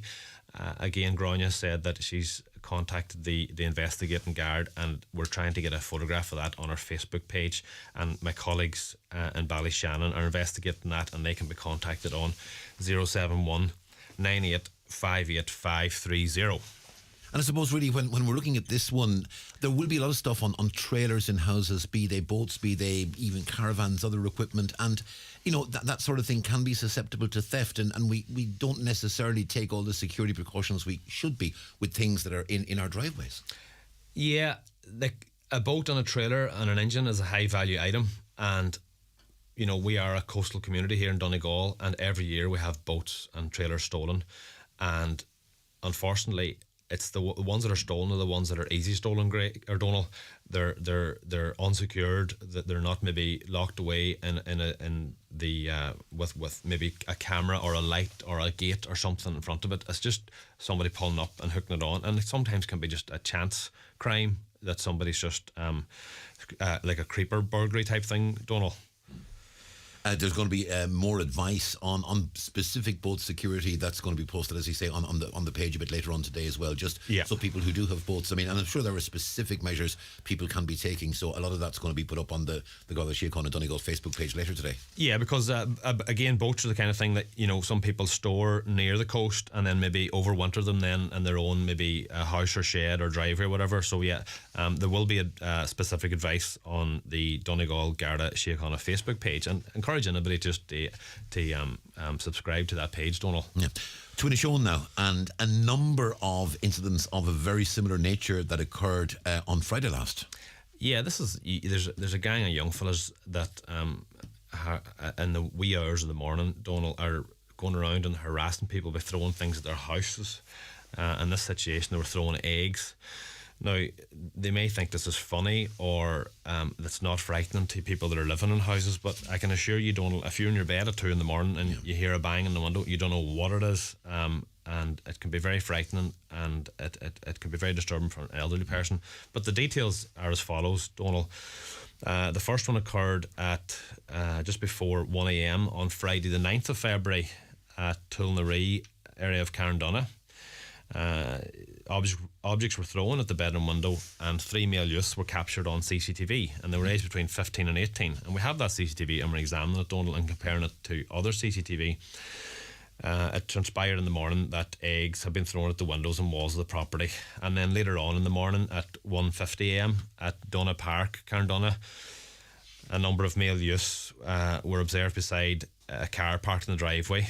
They left when they were observed, and the resident then discovered eggs and other foodstuff on the doorstep and on his car. And then further to that, at Drimdu Foden, Carndonna, a resident heard a bang at her downstairs bedroom window, and again eggs have been thrown at the house. So I'm appealing first of all to these young people to catch themselves on, and also if anybody wants to give us the names of these young people, they are welcome to call in to Buncrana Garda Station or make contact on telephone 074 9320 540. So we are particularly interested in any sightings or dash cam footage of a blue, silver or silver Jeep in the area. So that's what we suspect these young ones are driving around in. So yeah, again, catch yourselves on, and if we do happen to come across you, you have been warned. I can put some context on this because we had a call to the show yesterday, and I was doing the show yesterday, and a lady called to tell us that her mother at the weekend, and I'm presuming it's the same incident, we didn't give a location, but that her mother at the weekend was in her home alone in the early hours of the morning, and eggs were thrown at the house. And her mother got such a shock and was so scared afterwards that another member of the family has had to stay in the house with her because of the state of agitation she was in since then. And now she actually saw some people outside, again, vaguely fitting the description in this one, but reckoned that some of them were even younger than 15. And there was a couple of young people outside throwing eggs at the house. Some of them, at least, were, she believed, younger than 15. So, I mean, I'm presuming it's the same incident. But, I mean, as I say, that's a lady. Okay, eggs were thrown at the house. As you say, people may think, wasn't that a great joke? Haha, let's run away. But since then, since that happened, there's been a lady, an elderly lady, who's had to have family members in the house with her because she's scared. Absolutely, Donal, that's a good point you're making there. I'm in here along with my colleagues every Tuesday banging the drum about burglaries and criminal damage and maybe arson attacks in houses. You can't differentiate between an egg banging against a window or somebody breaking into your house or maybe pouring petrol into your door. So this causes there's a lot of victims, and it can be very serious for somebody, and these young people need to stop that. Let's go to Dunlow and the Cushlucka Community Centre there. Yeah, it was broken into between 6 p.m. on Tuesday the 6th of February and 9:30 in the morning on Monday the 12th of February. Damage was caused to the lock on the front door of the centre and also to the key safe box. So somebody obviously broke in and were trying to get the internal keys and keys to different things within the centre. If anybody observed anything suspicious in the activity in the area of the centre in the Cushlucka Community Centre in Dunlow, my colleagues in Milford are investigating, and their number is 074 9153060. We don't very often get Arranmore Island mentioned on the slot, but we do have a mention this morning. Yeah, at Scrag on Arranmore Island between Tuesday the 6th of February at 9 p.m. and then lunchtime on Wednesday the 7th of February, it was discovered that a Tesla car was parked at a house in a driveway and was badly damaged between those hours. So if anybody is able to help us in relation to identifying what happened there, it's an unusual car for Arranmore. You wouldn't see many Teslas in Arranmore, I wouldn't think. But again, the guards in Milford are looking after it. 074 9153060. And a Tesla is nothing like an inexpensive car either. I mean, a Tesla is one of the most expensive cars on the market at the moment. Substantial damage run into the thousands on that car, Donal. Yeah.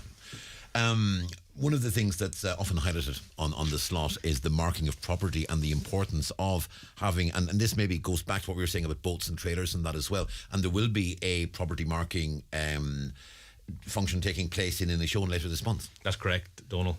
On Saturday the 24th of February between 11 and 2 in the public car park at Buncrana Garda Station, my colleagues will be there to assist in permanently marking trailers, tools, etc. with your air code.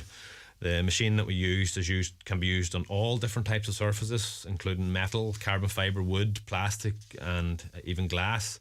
It uses a pattern of dots to mark the property, making it highly distinguishable and easy to return to the owner or the guards, rendering it unattractive to thieves.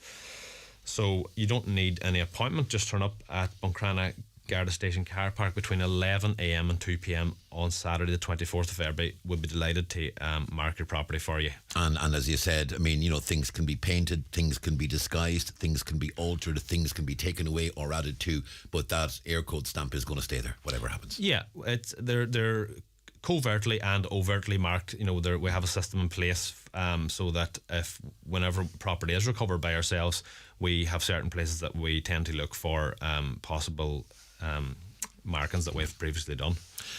A number of members of the force from the Donegal division managed to avoid a freezing dip over Christmas week because of weather. But they didn't avoid it completely. It was merely a postponement, and it's coming round again. The polar plunge takes place this coming weekend. Well, let me tell you, Donald, a lot of us were freezing over the winter all right now, because it was pretty cold there and we were doing a lot of checkpoints this year. But none of us jumped in the sea, thank God. But the polar plunge, as you said, is on February the 17th in Rathmullen in aid of Space Olympics Ireland. Some of my colleagues and others from other agencies will be there at 2 o'clock, and we're hoping for a bit of support. There's a few other activities that will take place at that day, commencing at midday, some of the activities. So wrap up and come out and support people that are raising money for Special Olympics Ireland. An important one indeed. Something I know Grania is very heavily involved in, and that's the annual Garda Youth Awards. Yeah, this is definitely one of Grania's babies. This is for people aged between 13 and 21 years throughout the county. Grania's looking for people to be nominated. Young people that have made a difference in their community during 2023. We've always had a very successful nomination process in Donegal and been very successful on the national stage when it comes to these Donegal or these youth awards. All nominees will receive recognition in an event in the future, and we have a date to be decided on that. Winners and nominees will be notified of the details by the organising committee. There are 4 separate categories. There's an individual award, a group award, a special achievement award, and a community safety award. Nomination forms are available at the district headquarters, which are Letterkenny, Milford, Buncrana or Ballyshannon, or indeed you can get it on the Garda Facebook page or by emailing Donegal Garda Youth Awards at garda.ie. Or indeed the council have it on their website as well, and you can post them in if you want or return it by email, marked for the attention of Garda Grania Doherty in Letterkenny Garda Station before Thursday, March the 7th. Niall, thank you very much indeed. A busy one this morning and some interesting food for thought there. Of course, we'll put the whole of the slot back up on our website, highlandradio.com. It'll be up on the Garda Síochána Facebook page as well. And it'll be, of course, the whole show is podcast and rebroadcast on Facebook and on YouTube, so people can go back and listen to all the bits we've discussed. In the meantime, Niall, thank you very much indeed. Thank you. The Community Garda information slot is brought to you by Sheridan Security Systems, protecting what you value most. Call today and get your zero-wire alarm system from €299. Sheridan Security, 91-26025. Watch the show live now on YouTube, Facebook and at highlandradio.com. The 9 till noon show with Letterkenny Credit Union. Simplify your debts with a debt consolidation loan from Letterkenny Credit Union. Call us on 074 910 2126 or apply online via our app or in office today. I know it's easy with bottles and cans. Simply throw them in a bin. But they're not useless. There's a new way to do this. Return your bottles and cans. Return is Ireland's deposit return scheme. Bring back empty, undamaged bottles and cans with the Return logo to a shop or supermarket. You'll get your deposit back and they'll get recycled better. For more, visit return.ie. Bring it back. New this week in Home Store and More. All frying pans are all half price. But better hurry, because when all the half price frying pans are gone, they're gone. Also, all garden water features and all bathroom towels are still all half price. But when all the half price garden water features and all the half price bathroom towels are gone, they're definitely gone. Drop by your local Home Store and More. Visit us online at homestoreandmore.ie. New store now open in Frascati Centre, Blackrock. Home Store and More. A happy home. Uno, dos, tres. A hain, a do, a tree. 1, 2, 3. The Arona, the Ateca, and the Tarraco. 3 great SUVs from Seat. And when you order now, you can enjoy 3 years free tyre insurance and 3 years roadside assistance, plus 3 flexible payment options to purchase your new Seat. Visit seat.ie to discover even more of our fantastic offers. Great things come in threes at DMG Motors, Donegal Town. And while I have 3 seconds, allow me to say that yes, terms and conditions apply. And just like that, another big lotto jackpot is won. For somebody, somewhere, the dream of it could be you has come true. But the big winners are National Lottery good causes. Because while that lotto jackpot was building, Lotto and Lotto Plus players raised over €25 million for good causes across Ireland. €25 million. So on behalf of thousands of good causes, thank you for playing. You make this possible. The National Lottery. Support responsibly. And welcome back to the 9 till noon show. It is a Tuesday morning, and we're with you until 12 noon. 086 60 25,000 for your messages on text or WhatsApp. Call us 074 91 25,000. Caroline producing and taking your calls. Shannon taking your calls outside as well. Now, a mental health and Wellbeing Conference is due to take place at the ATU campus in Letterkenny on Friday, 23rd of February. That's Friday week. It's taking place from 9 a.m. until 2 p.m. on that day. The conference is to discuss research findings in relation to mental health and well-being following a study that took place, and I am delighted to say that I'm joined in studio by Dr. Louise McBride, who is Head of Department of Nursing and Healthcare at the ATU, also President of the Nursing and Midwifery Board of Ireland, and Dr. Margaret McClafferty, a Research Assistant. Louise, Margaret, you are both very welcome to the programme this morning. Louise, I want to go to yourself first. As head of department, it's important from your point of view that ATU is seen to be hosting conferences like this, and it's important too that this sort of research is being done.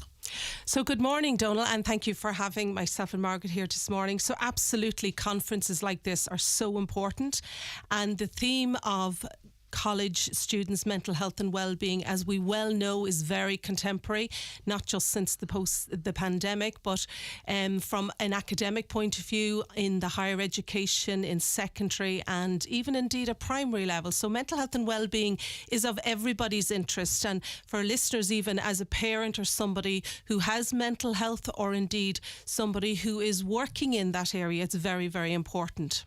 Margaret, from the point of view of someone who was involved in the research, there was an emphasis in particular on students living with ADHD, but it was looking at mental health right across the student body. I know the research results per se are going to be released on the day, and you don't want to preempt that too much, but can you give us a broad park indication of sort of some of your findings? Yes, of course. So I suppose, while our recent research has focused on students with living with ADHD, we've actually been working with Ulster University, as an ATU and Ulster University have been working together on a number of projects going right back actually to 2015. So we've been conducting research in the general student population. So I can give you some results from that in particular, I suppose, to start with. So in the student psychological intervention trial, we found that about a fifth of students are coming into university with either depression or anxiety or both, and really, really high rates of suicidal behaviour. Now, we had initially thought, yes, these rates are going to be high, but they were a lot higher than we had ever really anticipated. Like 20% of students starting college are saying that they've engaged in self-harm, and between 7 and 8% in the general student population have said that they've attempted suicide prior to starting university. People tend to think a lot of mental health problems start in the university setting, but we're actually finding that the age of onset is between 15 or 16. So one of our studies from the student psychological intervention trial was a paper focusing on students living with ADHD, and that paper found that that the rates were much, much higher, which was why we then applied for funding to conduct research with students living with ADHD. And without giving too much away, the rates are really shocking, like roughly around 3 times more likely than within the general student population. Now, when we say students, we talk about students living with ADHD because one of the first things that we did was set up a student advisory group. And initially, I suppose we had thought, of engaging with people that had maybe a formal diagnosis, but one of the first things the student says was, look, please, include people without a formal diagnosis, because they're all waiting for so long on getting it. Yeah. So we did engage with anybody that was screening for probable ADHD. The inevitable question is going to be, has COVID had an impact on this? Because it was 4 years ago next month that the first lockdown came into being. Now, a student who is 19, 20 now was 15, 16 when COVID started. And I can't help wonder, given that, you know, that was going to take such a lot out of their lives, they were missing out on socialisation, they were missing out on school, they were missing out on so much over the course of the lockdowns, on, off, on, off, on, off. And, you know, I've often said it, you know, for people like myself, late 50s, married, stable, at home, it wasn't, I couldn't say COVID was hard on me at all. But for young people, 15, 16, 17, 18, what they lost was immense and immeasurable. And I can't help wonder, are these high rates we're seeing now, at least in part, the legacy of COVID? Yeah, I mean, I think definitely. I mean, we haven't conducted any studies this current year, but the ADHD study was after COVID, and definitely, yes, I think that played a huge role. What I would say is that the student psychological intervention trial that I mentioned earlier, we'd actually collected our baseline data in 2019 prior to the pandemic, and we followed that cohort of students right across their time at university. So we looked at them again in year 2, in year 3, and in their final year, and depression went up immensely, whereas actually anxiety came down initially, but then it flipped back up as they went back into the university setting. I think a lot of that was to do with social anxiety. That wasn't because they weren't in the college setting. But I mean, definitely, I mean, if you look at this year's cohort of students that are doing the Leaving Cert and the same last year, they haven't done a state exam. And, you know, so they're suddenly in the university setting, and they, like, you know, they're not used to doing exams, you know, in-person exams anymore. So there's lots and lots of pressures on young people. And I'm sure too there are some who are going into college now, they're meeting new people, and maybe they haven't developed the skills to actually interact with people because they've lost on so much. I mean, when I was in 5th year, when I was in 6th year, I was going to a local youth club every Friday night. I was out with my friends. I was meeting people regularly. I was out and about. A lot of people now haven't been having those social interactions. So in a sense, they're, you know, for some people, their lives will have almost, I won't say stopped, but their lives will have changed irrecoverably when they were sort of 15, 16. And now they're being thrown into this college setting where suddenly they're in this big, huge building, possibly in a strange town, where there's thousands of people they don't know, and they haven't necessarily actually built up the skills to deal with that on a day-to-day level. Coming back to yourself, Louise, in terms of the challenge now to ATU and to every campus of ATU from Galway right up to Letterkenny, there is a challenge, I'm sure, on you now to actually look at the findings of the research. Okay, so it's research, it's important, it's found, it's going to be presented, it's going to be collated and presented in a digestible form. The next challenge that's coming on you and your fellow heads of department, and indeed right up to the ATU president, is to implement measures and strategies and plans within the ATU campus to deal with these issues. Absolutely, Donal. And as we know, in December 2023, Minister Harris actually awarded $5 million in this space of mental health and support for students at college. So this actually highlights the importance of research like this, the research that we've collaborated previously with the University of Ulster, and indeed this dissemination that we're doing, because we really need to have evidence-based packages, evidence-based practices that we know work.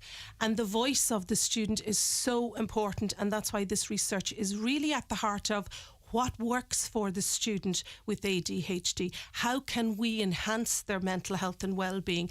So this research, whilst is very significant in an ADHD sphere, it also highlights that it can actually be very supportive and applied to other vulnerable groups. And as we know, students coming to us at third level have a lot of challenges, and you've outlined them post-pandemic.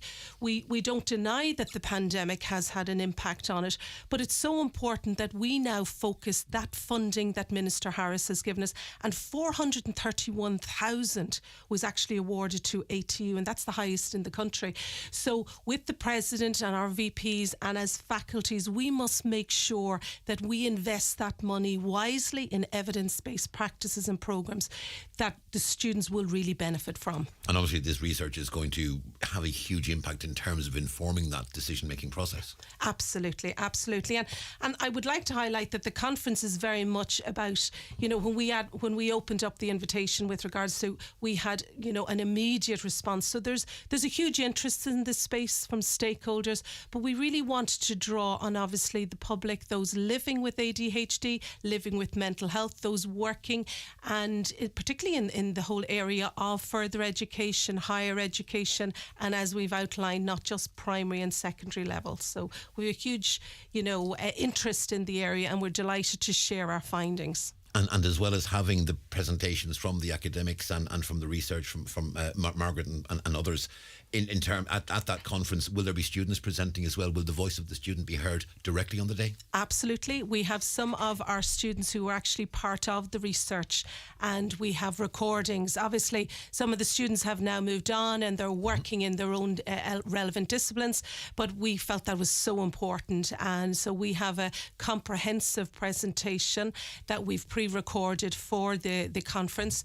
And it's just important to note, Donal, also we have a huge lineup of very expert advocates and champions in this space. We've Professor Siobhan O'Neill, we have Dr. Ross Woods from the HEA, who's an expert in this area, health and wellbeing. We've also John Meehan, who's a Donegal man at heart, Director of Mental Health Planning from the National Office of Suicide Prevention, and Professor Gary Donoghue, who's a clinical psychologist and also very much an expert and researching in this area. So we've a huge lineup, and we're really excited about the conference at ATU Donegal. Dr. Louise McBride, who's Head of Department of Nursing and Healthcare at ATU and President of the Nursing and Midwifery Board of Ireland.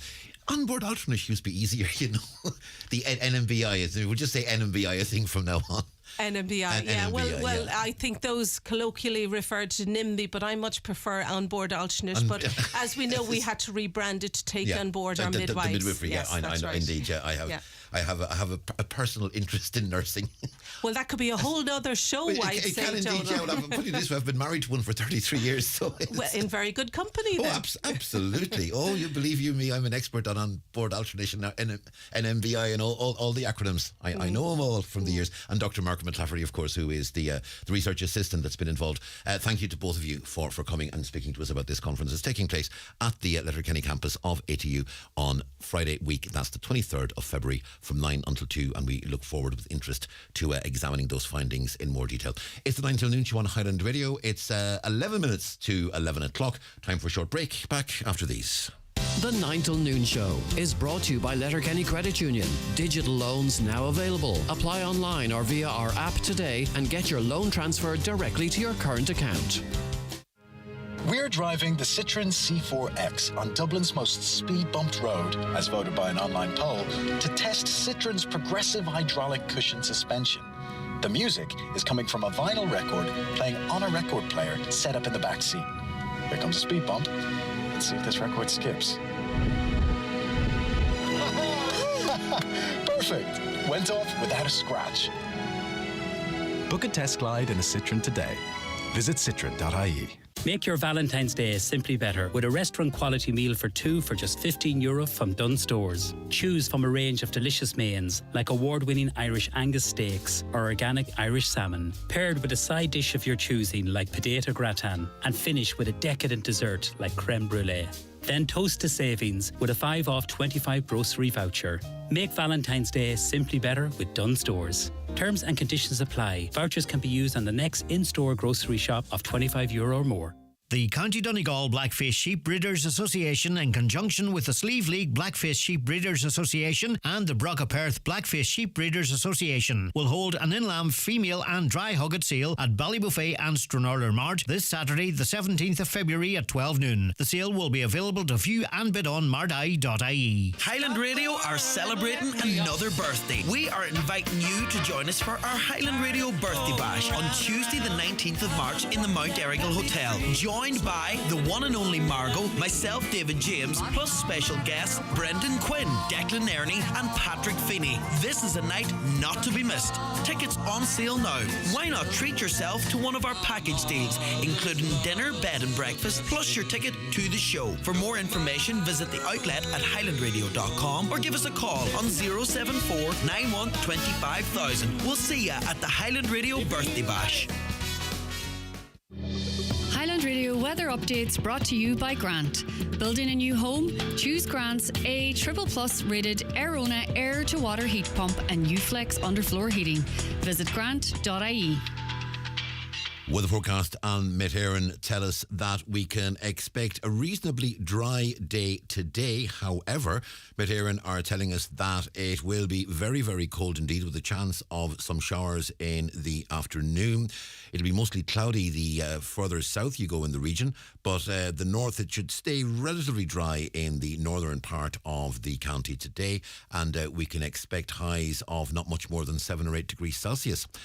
We're going to be talking about construction in just a moment, and the call to Irish construction workers living abroad to come back. We're going to do that in just a moment. Before we do that, let's give you another blast of our Holyrood Hotel quiz that's running on the show all this week.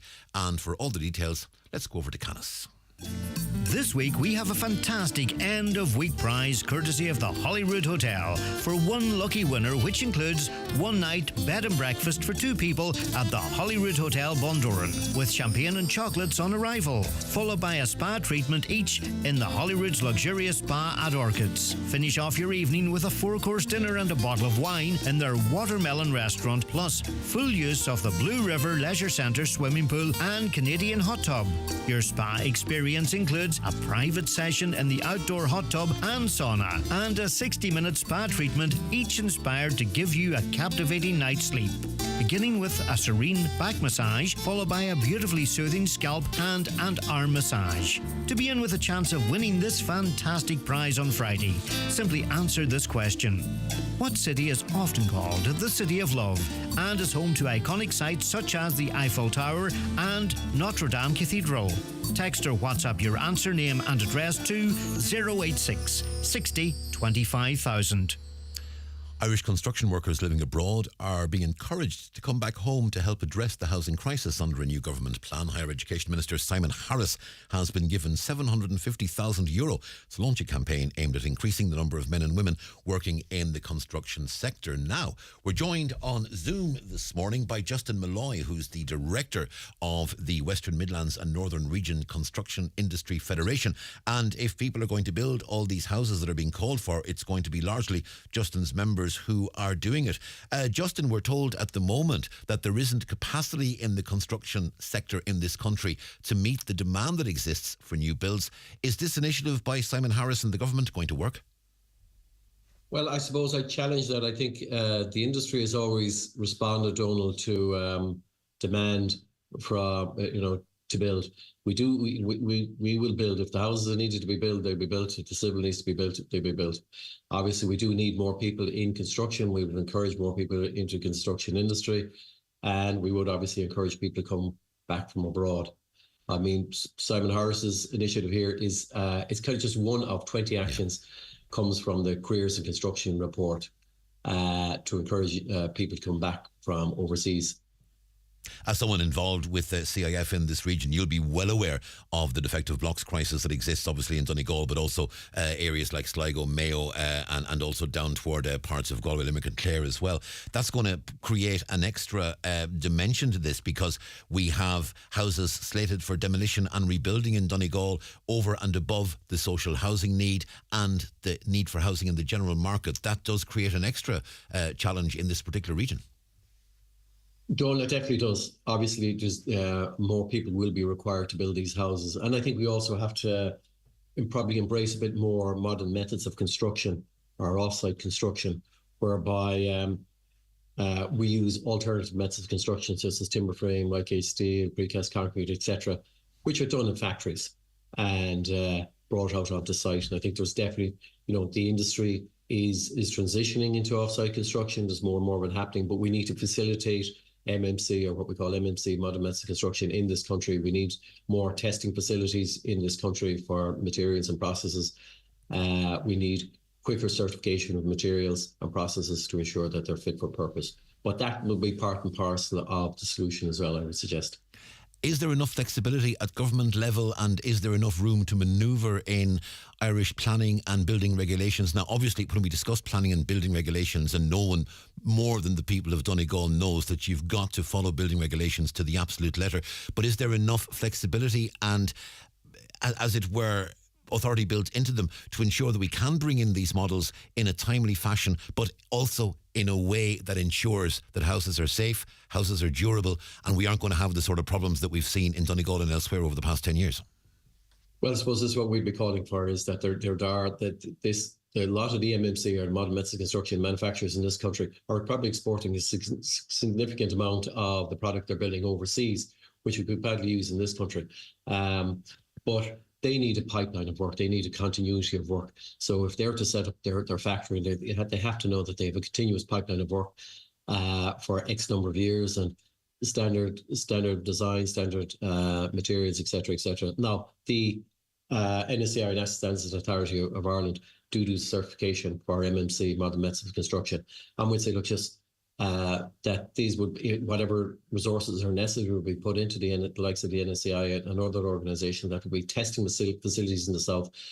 So a lot of materials, say for MMC, have to go to either Northern Ireland or over to the UK to be tested. So we suggested there should be, state-run testing facilities in this country. When you talk about planning is probably the biggest problem we have, I'd say, at the moment, from talking to a lot of our members. The planning process can be so arduous and so long, and is very, very costly, and it's a deterrent, unfortunately, sometimes to the building of houses. We know on board Planola is about to be overhauled and renamed in the coming months. Do you believe that that's going to be accompanied by sufficient change that will allow the level of flexibility that will speed up the construction process, while at the same time, and this is very important, obviously, not diluting the right of people to make valid objections or to make valid observations about a planning application or about a proposed development in an area? Yeah, well, the more resources that are put into Bord Pleanála, obviously the better, because there had been delays, significant delays, for over a year and even longer, some instances 2 years, trying to get decisions from Bord Pleanála. And that is always costly and timely. And unfortunately, it's the end user, it's the person who ends up buying the house, has to absorb all these costs. So if it takes a year, 2 years, 3 years, in some cases 5 and 6 years to get a project to construction stage, somebody has to pay for all of those, and unfortunately it's the end user. As regards making objections, we've no problem people obviously making objections. Everyone's entitled to make their observations and their objections. But what we want is that it be done in a timely manner, that it wouldn't take years to go, if it's appealed for Bord Pleanála, and then, God forbid, it goes to judicial review, that takes even longer and is a lot more costly, and this just slows up and stops everything. And it's not just for residential development, it's also critical infrastructure. We need roads, we need water, we need wastewater, we need rail, we need a lot of infrastructure, particularly in the Donegal Northwest region, which is, has been started of infrastructure for a long time. So we need a planning process that can deliver that in a timely and cost-effective manner, because, as I say, at the end of the heel of the hunt, the people who pay for all these delays and all these costs, unfortunately, are the end user. And it often means that projects never get to construction stage because developers just can't finance it, or they can't get it through the planning system, and it just exacerbates the housing crisis. Justin Malloy, Director of the Western Midlands and Northern Region Construction Industry Federation, thank you very much indeed for speaking to us this morning. Justin, thank you. Thank you, Donald. Quick break. News headlines with Michaela next. The 9 till noon show is brought to you by Letterkenny Credit Union, with monster loans available up to €60,000 for all occasions. Visit letterkennycu.ie. Nutrius Milk Replacer range, which includes NutriStart and NutriStart Plus, offers the best start to your cows this spring season. With 23% and 25% crude proteins, ideal for calf to beef and heifers rearing systems. Give your calves the best possible start. Available in your local Homeland store. Visit nutrius.ie for full nutritional information. The big baby event is back at Lidl from this Thursday 15th. Baby Low Grow With Me high chairs only $59.99. Dream of cozy Disney baby sleeping bags 2 for €25. And on Lidl Plus, our pressure fit baby gate was $22.99, now $17.99. Go on, shop without compromise. Go full Lidl today. Ah, the difference fragrance makes in a woman. Treat your Valentine to top brand perfumes from McGee's Chemist, Main Street, Letterkenny. What are the different types of fragrance? Chanel, Calvin Klein, Gucci, Elizabeth Arden, Giorgio Armani, Dolce & Gabbana, Jean-Paul Gaultier, Flower Bomb, and many more. The perfect gift at the perfect price. Designer perfume from McGee's Chemist, Main Street, Letterkenny. Do you need a UK address? Save hundreds of euros on custom charges shopping online with Space Hub Dairy. We provide a full virtual address mailbox service for all your business and personal use. Save hundreds, possibly thousands, on custom charges with Space Hub Dairy. Call 048 71 87 8077 or online spacehubdairy.com for more details. Do you currently have vacancies that need urgently filled? Have you tried various ways to find new staff but didn't succeed? Let Highland Radio help you source and fill your current vacancies in the most cost-effective way. Simply sign up to our new job spot and we will tell our listeners about your vacancies both on air and online. Every Monday, Wednesday and Friday during our primetime shows, we will broadcast the latest job opportunities across the Northwest and into counties Derry and Tyrone. All job listings will be available online at highlandradio.com. For more information, contact the advertising team on 07491 25322 or email advertising@highlandradio.com. Highland Radio, we're here for you.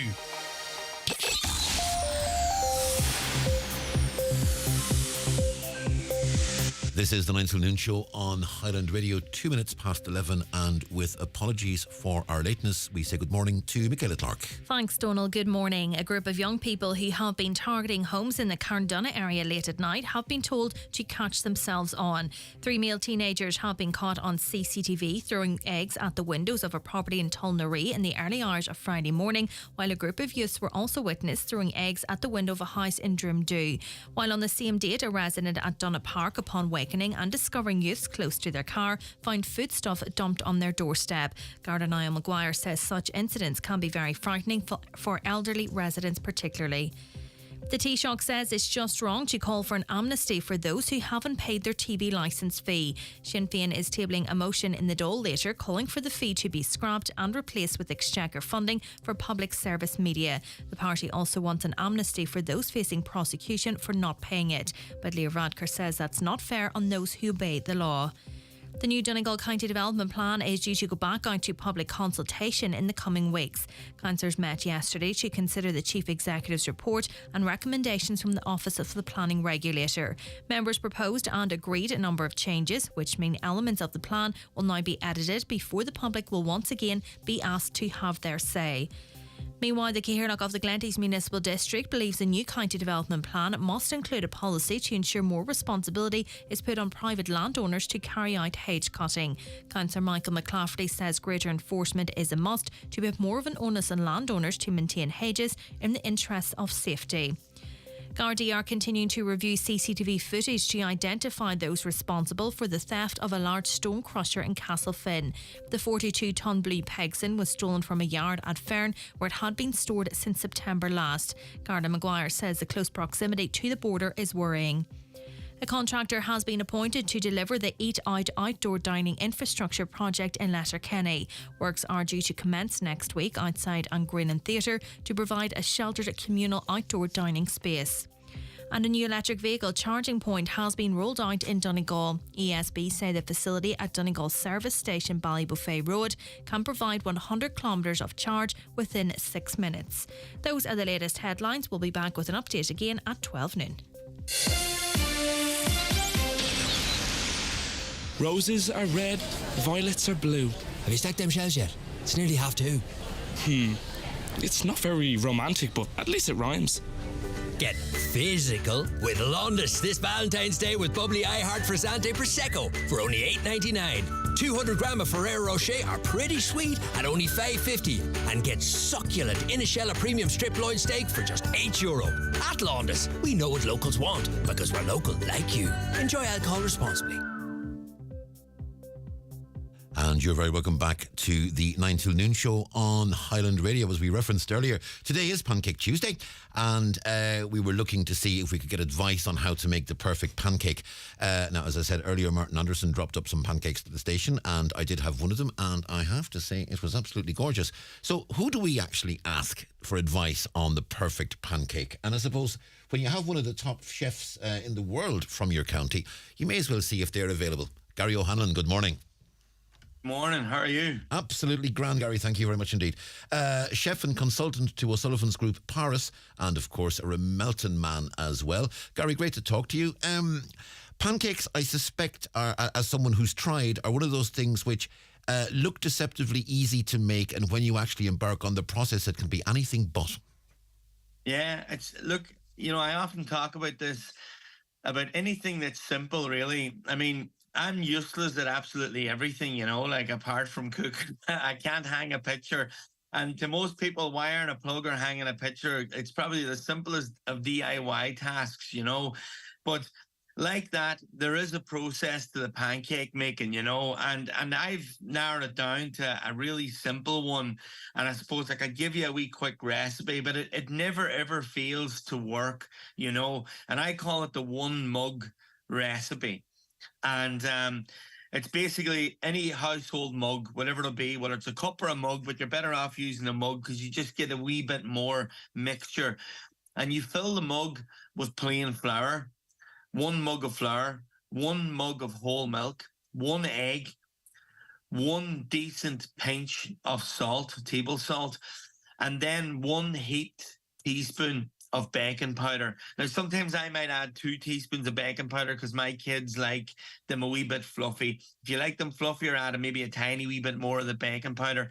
And you're going to whisk that. And every single time, Donna, it's going to give you the perfect mixture for a fluffy pancake. If you then would prefer it more crepe-like, you can just cut it back with a little bit of milk, add a little bit of milk and it'll thin it out slightly. But the one mug method I've given you there will give you a lovely, fluffy American style pancake. And in terms of then the flipping and the action, now what I find is even if I get the mixture right and if I get the batter right, once we start to hit the pan, that's when the fun starts. Am I using too much oil? Do I have enough oil? I once tried it with one of those 1-cal sprays. Yeah, that was a disaster. That was a disaster. And I'll tell you why, because you need a little bit of a cooking medium, you know. So a couple of wee tips there is to go small, Get a heavy base frying pan on, ideally a non-stick one, and you got to have a little bit of heat in the frying pan before you add your pancake mix. Now, you'll often have had maybe Martin Anderson on or Brian McDermott or myself over the years, and we'll always be chatting about, cooking a steak in a smoking hot pan. You definitely don't want to go down that route. You don't want to have it that it's absolutely sizzling whenever you add your mixture to it because it'll burn too quick.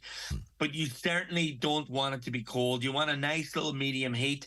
And then you're going to use vegetable oil. Don't use butter at that point either because butter burns really quickly, okay? Yeah. So use just the cheapest, plainest vegetable oil you can get your hands on, and just get enough on the frying pan that it's adding a decent little glaze. You don't want the oil to be pooling, but the spray that you mentioned there as well, it's just not going to give you enough of a covering. So you need a decent little glaze of the vegetable oil, and then use a small ladle. Like, you want to be able to drop about 4 pancakes. If it's a large frying pan, you can go 1, 2, 3, 4 and 1 in the middle. My advice is to try and just do 3 or do 4 if you're a novice, and just keep it small, keep it easy to maintain. And with that method I've given you with the baking powder and that, what that's going to do is when you're on a nice medium heat, no higher than a medium heat, you're going to start to see little bubbles appear on the top. And that's going to give you an indication that the bottom is probably cooked enough. Get a spatula or an egg slice or a fish slice, whatever it is that you call it, underneath the pancake, and then flip that. If you want to just do one pancake, one large pancake in a pan, you can get into the flipping and all of that. But if you've got more than one pancake in the pan, you cannot do that, you know. You got to turn it with a fish slice. Yeah. And in terms of getting the shape right, I mean, would you recommend the use of, you can buy sort of little molds for things like fried eggs and that. Would you recommend those, or is it just a matter of putting enough on and let it pool naturally? Yeah, I mean, I would just use, like, nearly everybody has a large serving spoon in the house, you know, for dishing out dinners or whatever have you, or a small ladle. The key thing is whenever you're ladling it on, that you go in decently high, you tip it over, and don't be moving your arm or don't be moving your hand. Let it all just come down in one steady pour right into the middle of where you want it to land in the pan. And it'll naturally create, if you've got a nice little bit of heat in the pan, it'll start to seal the minute it hits the pan. And it'll naturally give you a circular motion, you know what I mean? Now, look, if you want to have the perfect sides, you can have a couple of metal scone rings or something in there, like sitting inside in the pan. But all you're doing is adding torture and more cleanup and more wash up to your day. It's not necessary. Just tip it out. Don't move your arm. Let it all fall in the same place, and you'll create a perfect little circular pancake. No doubt about it. When you're talking medium heat, obviously it's not just a matter of putting on the pan, turning the hob halfway up, and then putting on the pancake straight away. Presumably, what you'll do is put the pan on, let it get hot, and then turn it down, rather than just put it straight on to medium, because you have to just make sure you have the sufficient heat in there. Absolutely, let it get hot. And the other thing as well is only add the oil when the pan is hot. I find oil can get a little bit bitter. Don't put on the pan and immediately hit it with the oil. You want to get the pan on and then put on a drizzle of oil. And the other thing is if you put the oil on a cold pan, you end up putting on fire too much. When the pan is actually warm and it's hot, the oil will immediately start to spread out over the surface area of the frying pan, you know, so you're going to use a lot less of it, you know. After you flip the pancake as well, and sometimes even before you flip them, I tend to just put a tiniest little drizzle of oil. Now, look, I'm a typical chef. I have a wee squeezy bottle. Chefs love squeezy bottles, and I keep a mixture of vegetable oil and olive oil in a little squeezy bottle in the house. But if you just put it into like a little bowl and take a teaspoon to it, just before you flip your pancakes, lift out the oil in a spoon and just flick a little bit over the top of the pancake, so that when you flip them for the first time, it's not just going to be pancake mix then hitting the pan, because the first part of cooking is going to soak up a wee bit of oil.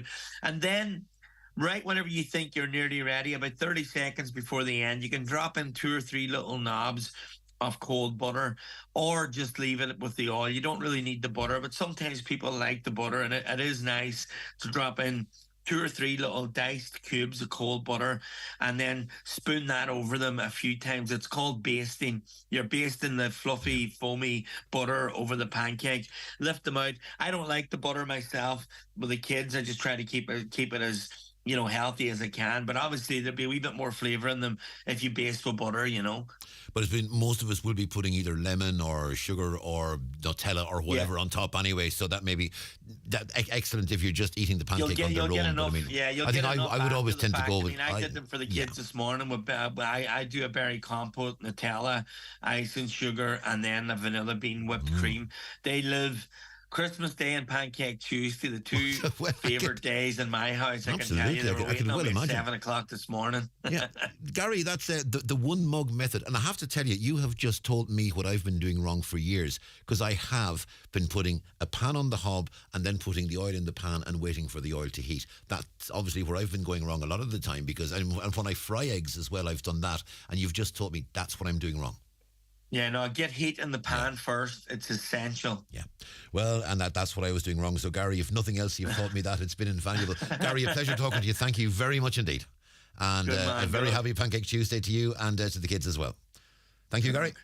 That's Gary O'Hanlon there speaking to us from his home. And, well, as he said, that's the big thing to take away.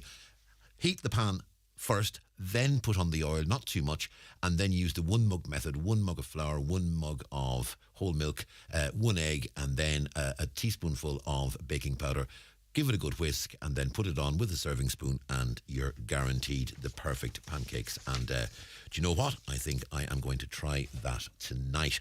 A few of your comments before we go any further. We were speaking earlier about prices, and a caller says, I had tea with my daughter yesterday in a coffee shop. I had a scone and butter and jam with mine. I thought it was shocking we were charged 30 cent for the jam. That's 30 cent for something that once would automatically have been free. We were speaking about the county development plan earlier, and the fact that people can't build in rural areas on their family land. Caller says, down in the south of Ireland, in areas like Tipperary, there are no houses built on rural land. In Donegal, water mains in rural Donegal are 70 years old. My wife moved from South Tipperary 50 years ago. Only one house has been built on her road since. Planning can't be gotten in rural areas in England or Scotland either. So says a caller.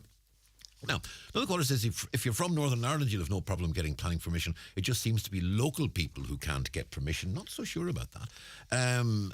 John is absolutely right, says a caller. People should be allowed to build on their own land, and there should be a strong objection to the plan. It's their right.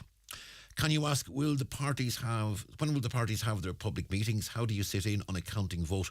How do I go and see what's going on? Who appoints the vote counters?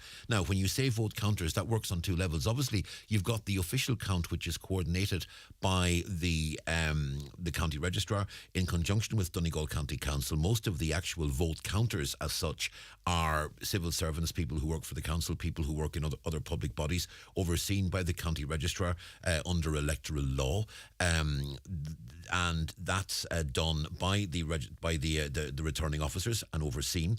Now, there are tally people who the parties and others send in to the count centres, and a certain amount of passes are given out to the parties, to the public and to the media, and you have to apply for those. No, we will begin the process of applying for our passes for the count centres 6 weeks before the election starts, when obviously the planning really starts to speed up. But in terms of there is a limited public access to the centres, then each of the parties has the right to bring each candidate has the right to bring a certain amount of people in, and they act as tally people. Effectively, they will both oversee the counting of the votes and scrutinise every vote that's been counted, and they will also do unofficial counts, which will give indications as to how many votes their candidate has got, and also indications maybe as to where second preference votes are going. And the tally people in Donegal, in our experience here in Highland, are very, very good, and it's very rarely you will get a first count that's widely different from what's been determined on the tallies. So about, I would say, 5-6 weeks, if you're involved in a party or if you're involved with a specific candidate, that candidate will get a limited amount of passes to the count centre, and you may well be able to get in that way. Hope you get time to read this message, please. Am I the only person that can see the generous work that Martin Anderson does? He's always donating food or helping a charity. One of the kindest people I've ever met. Would be great if other eating places were to follow, so says the caller. And in fairness to Martin, he does indeed have a very generous streak with him. Now, I want to give a mention to Ours to Protect, which goes out every Tuesday. On this week's Hours to Protect, Donna Marie Doherty speaks to Mark Nolan of Biodiversity in Schools to see how you can join St Eunan's Refoe and get your very own Nature Hero Award. More on that at 12:30 on Around the Northwest with John Breslin in just over an hour's time, actually. So Hours to Protect will be on at that point. Caller says, please send a warning to people to use their indicators. I've nearly witnessed 2 accidents there now. Nobody seems to know how to indicate these days. LED lights are everywhere and they're blinding. I thought those lights were illegal. Years ago, when you went for your NCT with LED lights, you failed. So says a caller. One more thing I want to give you, and this is interesting. Caller has a 4-year-old who is badly in need of getting her tonsils removed. The child has been on a waiting list since last year publicly and was recently advised that the waiting list for ENT going public is, wait for this, 6 years.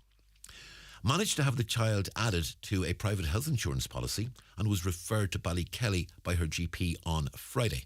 That's last Friday, the 9th of February. Received a call this morning to confirm her consultation for Ballykelly is on Monday next, February 19th, and she will have the procedure in March. Publicly in Donegal, waiting list 6 years. Got added to a private health insurance policy and got confirmation after going to the GP last Friday, got the call this morning to say that the consultation in Ballykelly is next Monday. The surgery will be next month. And whenever you hear people talk about a two-tier health system, that comment just defines what that is. We were speaking about eggs and these attacks in Carn Colour says, where did they get eggs? Surely someone in that area thought they had eggs and realised they had none. And I can see what they're saying. Maybe that suggests it was a family member was involved. And if that was the case, then perhaps at the very least a word in the ear and possibly take it further. It's 11:20. Going to take a short break. Back after these. The county's #1 talk show, The 9 till Noon Show on Highland Radio. The 9 till Noon Show with Letterkenny Credit Union, now offering mortgages from €40,000 to €600,000 with no hidden fees or transaction charges. Letterkenny Credit Union, 9102127. Fabric World Maydown Derry biggest ever winter sale now on trend and in stock curtain and upholstery fabrics all on sale. Over 3,000 metres now half price or less. Free curtain design ready-made curtains up to half price and lining from £1 with fabulous rates on the Euro in store at Fabric World Maydown Derry. Time to support your immune system and gut health. Choose new Udo's Choice Super 8 Immune Microbiotics with vitamin C to support the normal function of the immune system. Illness, poor eating habits and stress affect your immune system and can alter the balance of your friendly gut bacteria. 42 billion friendly bacteria per capsule and vitamin C makes new Super 8 Immune your #1 choice for gut health and immunity this season. Discover the Udo's Choice Microbiotics family range in the fridge at your local health store or pharmacy.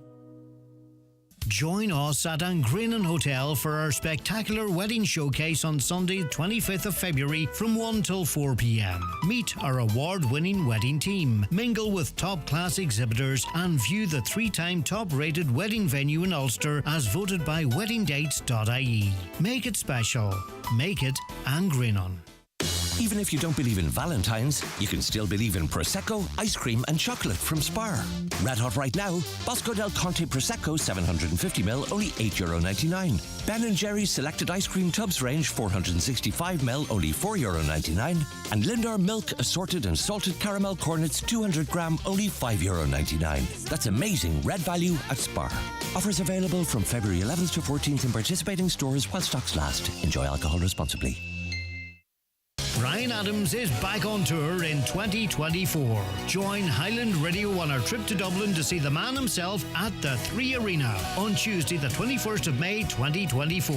Your trip includes luxury transfers, bed and breakfast at the 4-star Carlton Hotel Blanchardstown, your standing ticket to the show and a shopping trip to Dublin City Centre the following day. Find out more on the outlet at highlandradio.com or call us on 074 91 25 5,000.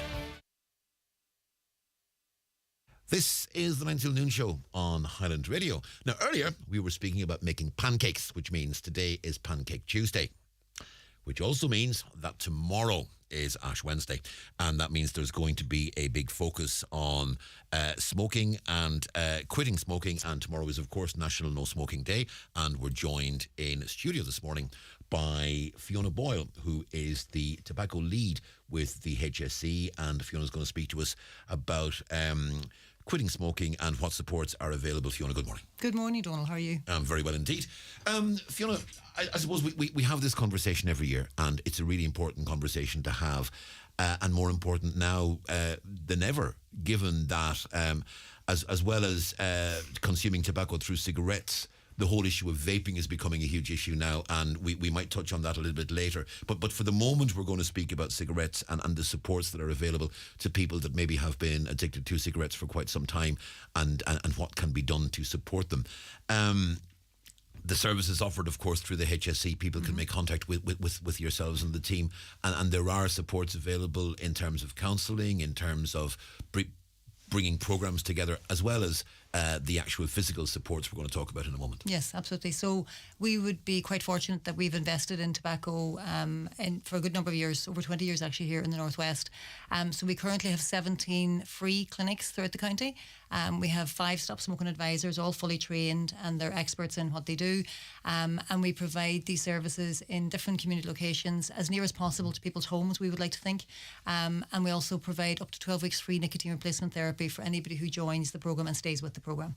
But it isn't just a matter of saying, hello, you're going to quit, that's good, here's your NRT. I mean, there is a programme of conversation, a programme of putting a plan together first. It isn't just, Absolutely. hi, there's your Nicorette, good luck. There is more to it than that. Absolutely, very much. So I suppose I've actually got the 10 top tips here, and the first one is prepare well. So it's that old scenario, if you fail to prepare, then you're preparing to fail. So with tobacco addiction, we're looking at really 3 areas. We look at the nicotine addiction part, and that's where the nicotine replacement therapies come in, and that's great that they're free now for the last couple of years. And then we're also looking at the behavioural aspect, so the routines and the habits that people have created around their addiction over the years. And then the third aspect we very much concentrate on is the emotional attachment that people have. So most of us would have been teenagers when we learned to smoke, or when we started to smoke. That was also around the time when we were learning how to deal with life. So if we're stressed, we have a cigarette. If we're happy, we have a cigarette. If we're celebrating, we have a cigarette. If we're going on holiday, we have a cigarette. So we associate it with a lot of things, but it's all very much to coincide with the addiction, so that we can get our nicotine fix on a regular basis. And it's breaking the links as well. So, I mean, I remember speaking to somebody once that said, I could do that a cigarette most of the time, but every time the phone rings, it's Pavlovian. And it literally was, she said, it's Pavlovian. Yeah. Phone rings, reach that way for the fags, then reach that way for the phone. Exactly. But always reach for the fags first. Yes, it's that whole association thing. And I've had numerous conversations with clients over the years where, like, for example, if you're on they'll say, but I manage fine on a plane. And I'll say, okay, so if you're going to New York, that's what, maybe 6 hours.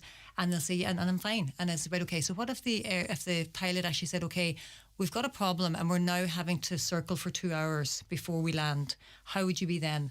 And that there's a different situation, because they associated, I'm going to go 6 hours without it, but they weren't prepared to go the 8 hours. So absolutely, association's a huge pattern with tobacco use.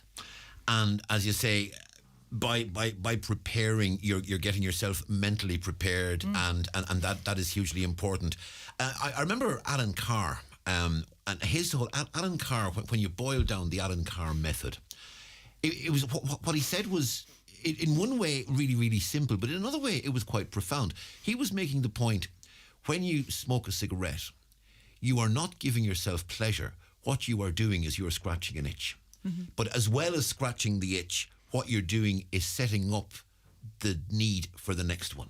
So you're effectively putting another link on a chain, and until you break the chain, you're doomed. Absolutely. And as long as your perception is that I need this, or this is good for me, or this helps me, or without this, I am not able to function as well as I otherwise do. As long as you're thinking that, you're going to keep on adding to that chain. Absolutely. And the realisation must be, you are not helping yourself. What you're doing is you're now creating more misery for an hour or 2 hours or a day or 2 days later. Absolutely. And I think maybe added to that as well, Donal, is in the past, often people have tried to stop by themselves. And they may or may not have used treatment.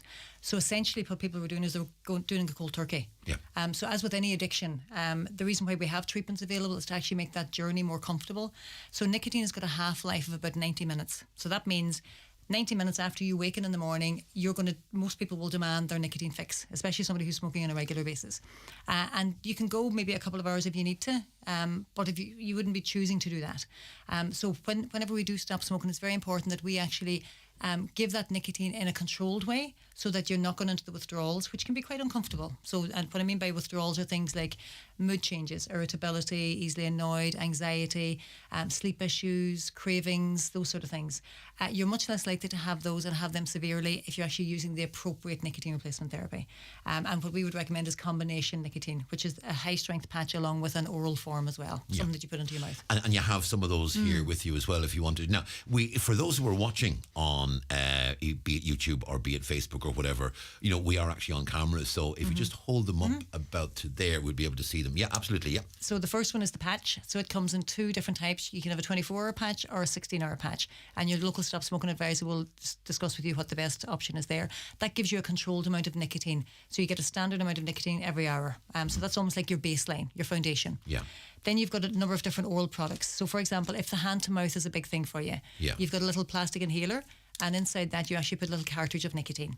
If you are a right-handed tobacco user, we would encourage you to pop the inhaler into your opposite hand, just so that you're not mimicking the exact same action. Yeah. You're still getting the treatment, but you're not mimicking the habit. So there's quite a nice little... it's always hard to get out. Quite a discreet little one. So, for example, if you don't necessarily want people to understand or to see that you're actually using a lozenge. And then you've also got little lozenges like mint sweets. And the idea behind those is you pop them into your mouth and you suck on them, and that releases nicotine, and then you just move it over to the side of the mouth until the strong taste goes, then you bring it back again. You've also then got the chewing gum. So this has probably been around the same length of time as the patch. And we would encourage you to use roughly 1 an hour. And there is a technique to using the gum. You're meant to pop it into your mouth. You chew on it very slowly until you get the nicotine released. That's the strong taste. At that point, you're meant to stop chewing. And then you're meant to park the gum to the side of your mouth until the strong taste goes. And then when the strong taste goes, you bring it back over again. So sort of a park and chew motion. The one I actually have forgotten to take with me today is actually probably one of the most popular ones, which is the Quick Mist. And it's actually a spray. And it's the fastest acting nicotine replacement on the market. And you can use up to 64 sprays per day. But again, your local Stop Smoking advisor will actually explain to you exactly how to use that. And over the course of using the therapy, you keep on with the counselling sessions and the discussions as well. Absolutely. And that sort of brings you through that. So the idea basically doing is, while you're using the NRT, that's taking care of the immediate physical withdrawals. Now, what we're told is after maybe a week or whatever, the physical withdrawals should have minimised. And really what you're now dealing with is the mental associations, and that's the really hard one to break. It certainly can be, yeah. And I suppose that's why ideally we prefer to see clients before they quit. So I suppose the most difficult situation for us to have is a client who rings us on the day they're quitting. So we would much prefer to hear from them a couple of weeks before they're actually planning to quit. And the idea behind that is that we can actually have a good discussion with them in relation to the behaviour side of tobacco use and also the emotional attachment to it. And we'll might encourage them to do things like allow themselves to experience cravings to see how long they last for, so that the first craving they don't get is the first one when they're stopping smoking, because that's going to be horrendous if they've never experienced one before. Whereas if they do experience them and they know how long they last for, and they also know what treatments are probably going to be most suitable for them, they're much more likely to get through them. Now, let's talk about what to an extent is becoming the elephant in the room, because a lot of people now are choosing to quit using vaping as a quit aid. But it seems more and more what's now happening is that vaping is not being used as an aid to quit. Vaping is just being used as a replacement. And in some cases, vaping is being used as their first and only use of nicotine. So they're not smoking cigarettes. They are vaping. And particularly with young people, there's a lot of concern now that effectively vaping isn't stopping smoking. Vape is just facilitating it under a new name. And the worry may be that what may now happen is people may vape and then actually move on to cigarettes. And unfortunately, don't know, we have evidence of that. So the Health Research Board did a study a couple of years ago, and they actually looked at a few different aspects, because there was new clinical guidelines being developed in relation to helping to stop smoking, and I suppose it was kind of looking at what was the evidence internationally saying. So the Health Research Boards looked at things like, was vaping safe? Did it initiate tobacco? And also, was it a good stop smoking aid? So in relation to the stop smoking aid, it actually found that it was very similar to using one form of nicotine replacement therapy. So we don't encourage people to use one form, we encourage them to use two. So what we would encourage is more effective. So people tend to switch rather than quit when you're using an electronic cigarette. In relation to whether they're safe, often they're seen not to be, in relation to things like combustion, accidents, burning accidents, and then in relation to the damage that they can actually do to your health, especially the cardiovascular and the lung issues that are becoming apparent. And then the third question in relation is to initiation of smoking. And what the Health Research Board found was that young people who started vaping were 3 to 5 times much more likely to start smoking, which actually has gone against the trend, because from 1995 through to 2015, the rates of tobacco use among the younger generation in Ireland had actually dramatically reduced, which was fantastic, because we were actually doing very well supporting that and helping to prevent. So all the measures that were brought in were actually helping to reduce the numbers of young people starting. That trend has changed, and that coincides with vaping coming into the country. The argument sort of, and I've heard this argument articulated by quite some people, always was that, well, okay, the addiction is to nicotine, but the really dangerous parts of a cigarette are the tar and the carbon monoxide. And what we're now doing is we're getting our nicotine in a safe way, and it's only vapor, so there's no tar, there's no CO2, and it's a lot safer. And I'm getting my nicotine, and I'm happy, and I'm not damaging myself, and I'm not damaging anybody else. You believe the evidence, as it's emerging and continues to emerge, is pretty well debunking that theory.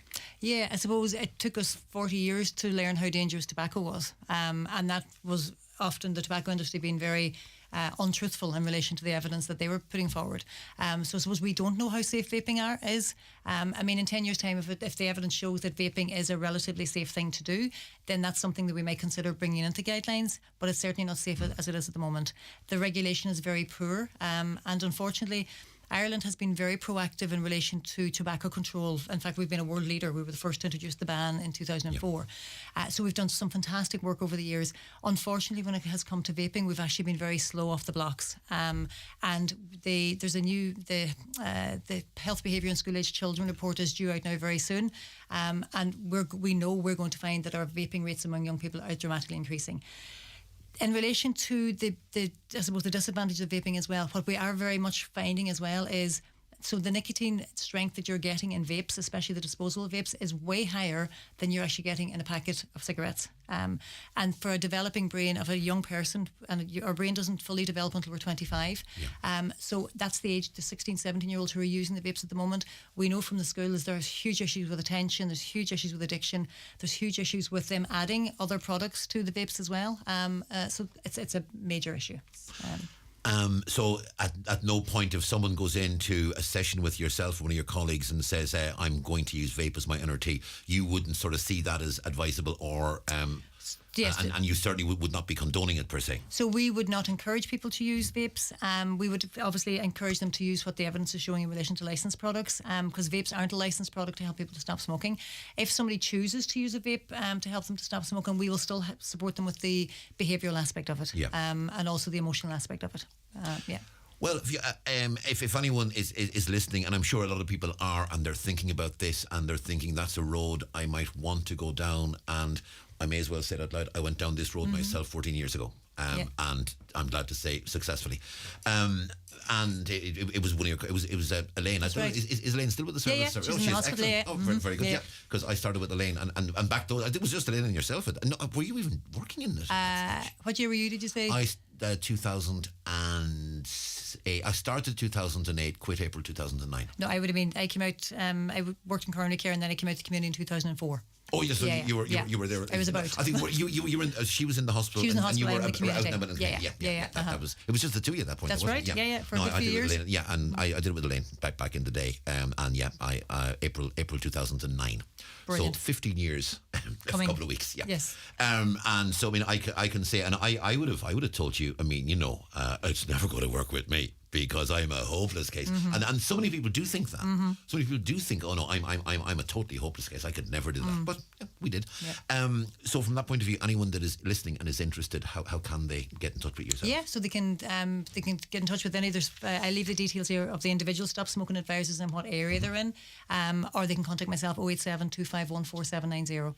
We've also got Donegal Stop Smoking at hse.ie if people want to email in as well.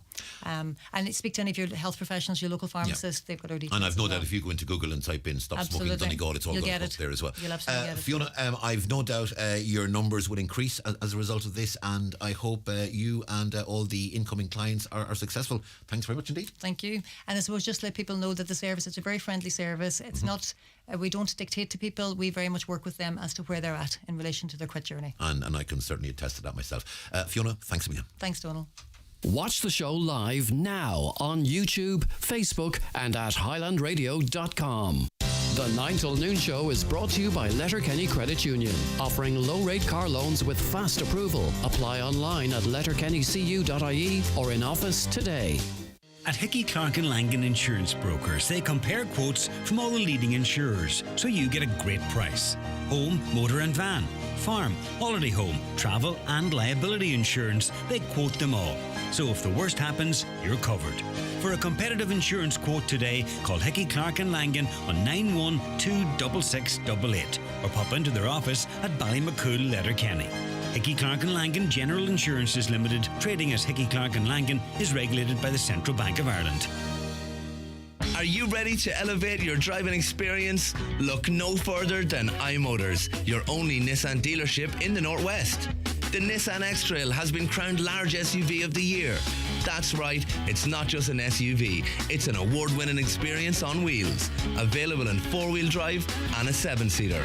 Visit us today at imotors.ie to find out more.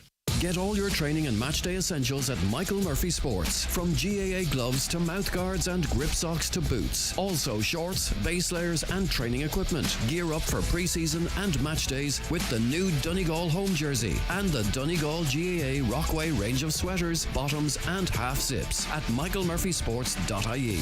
Don't miss the ultimate hospitality industry showcase. Bunzl McLaughlin are bringing their trade-only roadshow to the Mount Errigal Hotel, Letterkenny on Thursday the 22nd of February. Their local representative working in the community, along with 35 supply partners, will be on hand to demonstrate the latest innovations. This is an exclusive opportunity to witness the future of hospitality in action. Mark your calendar for Thursday 22nd of February from 10 a.m. till 4 p.m. and join us at the Mount Errigal Hotel. We'll see you there.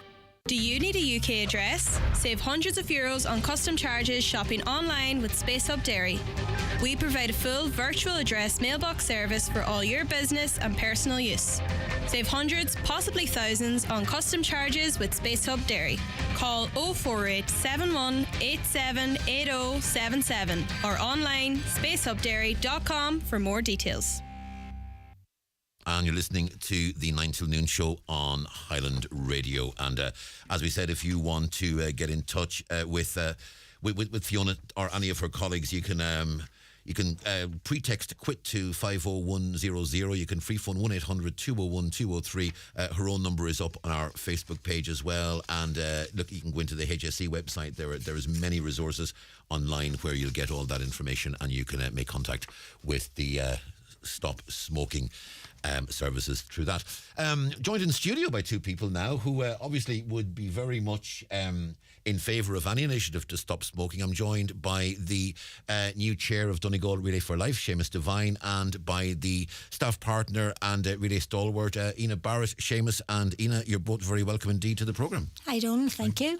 Now, I'm going to, and you hear this so often, I'm going to state an interest right from the off, because I am on the relay committee along with Seamus and Ina, and I am involved in Relay for Life, so just want to put that out there. So, I am not an impartial observer when it comes to this one. But we're speaking about asking teams to become involved in Relay for Life 2024. And Seamus, I'm going to go over to yourself too as the incoming chair. People are so used to seeing the belled Robert O'Connor sitting in that seat. So, to see a new face. Now, anyone that goes to Relay has seen you. In fact, what they will not have ever seen before is you in long trousers. Because Seamus is the one that wanders around the field in short trousers and a cap, looking busy for 24 hours. Don't put people off, Donald, here. They're well used to it now, I think. Seamus, you're a new chair, and I suppose like any new chair, you're coming in with your own ideas, but you're not going to change the essence of what Relay is. 100% not done. Thank you for having us. I suppose one of the other sad effects is that I've often been confused with Robert. So just to put on record, I'm the younger version of Robert. So just to get that out there. In terms of Relay, it's taking place on the weekend of the 26th and 27th of May this year. No, 25th and 26th. 25th and 26th. Okay, fair enough. I know, yeah. These men. Oh, I know, Ina. Yeah, see, you're going to keep us right, don't you worry. And I see you sitting there with the wrong year in front of you. I was looking at your piece of paper. It was the wrong dates completely on that. That's what threw me. So I'm going to do the typical man thing, and I'm going to blame a woman. Wrongly, it has to be said. In terms of Relay, at the actual heart of Relay for Life is the involvement of teams. But I suppose, Seamus, first of all, give us an overview of what Relay actually is. I mean, most people will know, but there'll be people out there that are going, I've heard of it, but I'm not quite sure. Yeah. Relay for Life it's a wonderful event that's run in conjunction with the Irish Cancer Society. We've been doing it here in Donegal now since 2012. This was actually our 12th actual one, because we missed out on 2020 with the COVID pandemic. Basically, for the weekend of it itself, it's individuals, teams, survivors, carers, etc., all coming together to the ATU and having a wonderful weekend, remembering cancer survivors, celebrating the fact that people have survived, and remembering obviously those who have passed away. But the whole lead up to Relay, from when it starts from one year to the next, it's about a community effort, with people getting involved, families, businesses, workplaces, clubs, schools, etc., all getting involved and creating an environment which makes really such a wonderful event. The event itself is a 24-hour event. This year we're starting, if we want to say it earlier, we're starting an hour earlier. We're starting at 4 o'clock. Mm-hmm. And for those 24 hours, the place at the ATU is a buzz. Generally, it's a wonderful, positive, fantastic atmosphere at it. And we have a lot of different events, but the focus, I suppose, is on two things. One is the teams, and number two is the survivors. And the teams, which is what we're going to specifically talk about today, the way the teams operate is there are teams that will do some fundraising before the event, and then the teams come down, they set up gazebos all around the track, and it's a track is created on the playing field there just behind on Donlan in the ATU in Letterkenny. The teams are in gazebos that are based around the track, and the idea is that for 24 hours, a member of each team is walking the track. There's a constant relay of people walking around the track while there's entertainment going on, while there's discussions going on, while there's that wonderful vibe in the field that you've mentioned. And really, now is the time for teams to actually start becoming involved and joining. And Ina, I mean, as Seamus said, teams really are at the heart of relay. Teams are at the heart of relay. They're what bring the fun and the joy to it, and a team can be formed by a group of family, friends, work colleagues, whoever. Teams vary in sizes. They vary from 8 to 28, depending on the group of people. There is no... The onus that's on the teams is to turn up, ideally for the opening event at 4 o'clock, to be there throughout the 24 hours and to be there for the closing ceremony.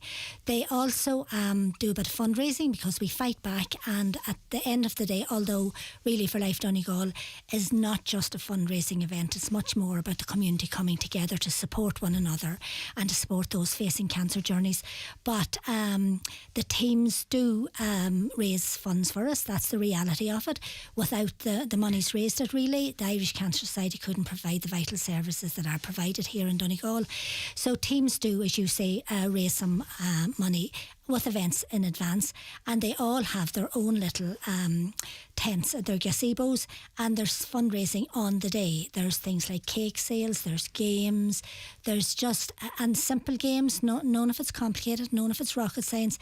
It's all a little bit of fun, and all of the teams support one another, so everybody is there and for one another, and it's all about having a bit of fun whilst we're supporting cancer patients and their families around Donegal. And Seamus, in terms of teams registering, if someone's listening and they're thinking, it sounds kind of interesting, how can they get in touch? How can they register and become involved? Okay, well we've simplified the process quite a lot this year, so that the main registration for teams is online. It's at DonegalReadyForLife.com webpage. And that'll directly take you to the page where you can register your teams. The whole thing, as Ina said there, about the community. The actual weekend of the event is fantastic, but the whole community aspect of fundraising leading up to it, should it be a coffee morning or a walk or a head shave or whatever, the atmosphere and the fun of that is amazing. Now, there's no set figure. The teams are under this perception that maybe they have to raise a certain amount. There's no set perception that they have to raise. It's about being participating, it's about taking part in it. And the teams too, they come together, as you say. You always know the team members on the field, because the team members are wearing white t-shirts, and they're all provided, of course, before the event actually starts. Team members are wearing white t-shirts, and there's three other t-shirts. Then there's the yellow t-shirts, which are worn by carers, a really important group of people who are caring or have cared for someone with cancer. And then there's the purple t-shirts worn by those who have had cancer and gone through cancer and are either at the other side or still involved in that particular battle. But they're all really important, and there is something really, there's something really joyous and encouraging and uplifting about seeing the field when you have all those colours walking around and so many people, united in this particular quest. Oh yeah, it's amazing to see the various different colours, and look, obviously our main focus today is on the teams. But we never forget the fact that our survivors are our heroes. They're the people why we do this. Obviously, we're trying to raising funds for researchers to try and increase that. And in terms of and the numbers of survivors get bigger every year, because more people are surviving cancer than ever before. And I mean, there was a time when less than half of people diagnosed with cancer survived longer than 5 years. Now it's well over 6 in 10, and it's getting higher every year. And partly down to the sort of research and the sort of work that's actually been funded by Relay. So it's a very important thing in that respect, Ina, and as someone who works for Irish Cancer Society, you've really got your finger on the pulse on that one. Yes, no, it absolutely is, because I mean last year there was over 44,000 people in Ireland in total diagnosed with cancer, and as you said, 1 in 2 of us in our lifetime will get a cancer diagnosis, as you and I both know, and but the thing to get out there is that the survival rates are on the increase. Whilst the diagnoses are increasing, the survival rates are increasing, and we presently have 200,000 people in Ireland living good, healthy lives with cancer, and that's because there's improved care, there's improved treatments, and there's targeted treatments allowing people to live normal, regular lives with cancer, and we can't forget that either. And again, none of that would be possible without funds raised. And it's important to say as well that when we talk about cancer research, yes, we are talking about lab trials that are taking place in hospitals that may be in Dublin or even further afield, and complicated medical procedures. But we're also talking about things happening at Letterkenny University Hospital, and 2 very important research projects that have been funded by Relay have been taking place not half a mile from where we're sitting. Yeah. No, it's fantastic. I mean, we've had Dr. Janice Richmond on board in Letterkenny, and has had 2 different research projects, and it's wonderful to see the people of Donegal involved in that and being part of the research that's happening, and that will benefit people all over the country. Now, people are going to start hearing ads for Relay here on Highlands, and one of the things we're launching today, as you've said, is that the advert seeking to attract in teams is going to go out in the coming days, and over the next couple of weeks then people will hear other ads for survivors to get in touch and register, as well as that. So I mean, people are going to be hearing about Relay now a little bit more, and there'll be a bit more coverage in the papers and so on and so forth. So I mean, it was launched last year obviously, but really we're coming in now to the as it were to the lead into the event itself in May. So the call really would be on people to become engaged. Absolutely, we want our teams up and running, and we want them to register. And if they have any difficulty with anything online, but it's a very simple process at DonegalReallyForLife.com, contact any of us on the committee. We're all well. There's some old faces, some new faces on the committee this year, but all of our details are on the Really for Life Donegal Facebook page as well. So reach out to us.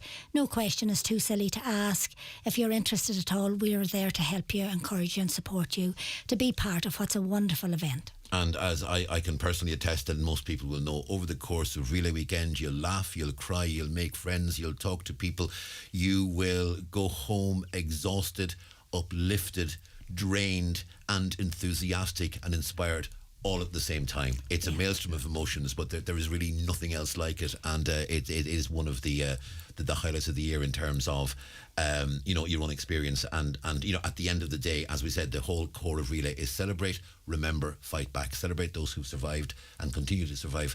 Remember those who are no longer with us, and fight back to ensure that as few people as possible either get cancer or pass away as a result of it. And with that in mind, obviously things like the chat we've just had with Fiona before, in terms of smoking cessation and so on and so forth, things like that very much being encouraged as well. So it all feeds into an attempt to make people more healthy and give them more healthy lives. And heighten awareness around cancer, heighten awareness around the services should you get cancer, and heighten awareness and increase the knowledge of healthy lifestyle choices, that we as individuals can be taking to help ourselves to reduce the risk of getting cancer. Just maybe on that point, one of the things that we're very positive in relation to is our schools programme.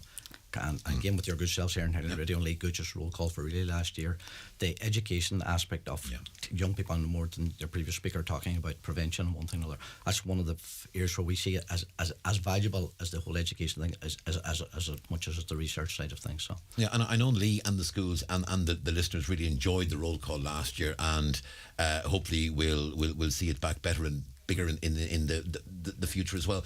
There's an interesting couple of months ahead, and please do consider becoming involved in this. And obviously it takes place at the ATU in Letterkenny, but this is a Donegal and northwest wide thing, and it's by no means limited to Letterkenny. And please, if you're outside of Letterkenny, consider becoming involved as well, because we really want to see this as a whole of Donegal thing. It's not Letterkenny Really for Life. This is very much Donegal Really for Life. It is, and with over 16 people being diagnosed in Donegal Donegal every week with cancer.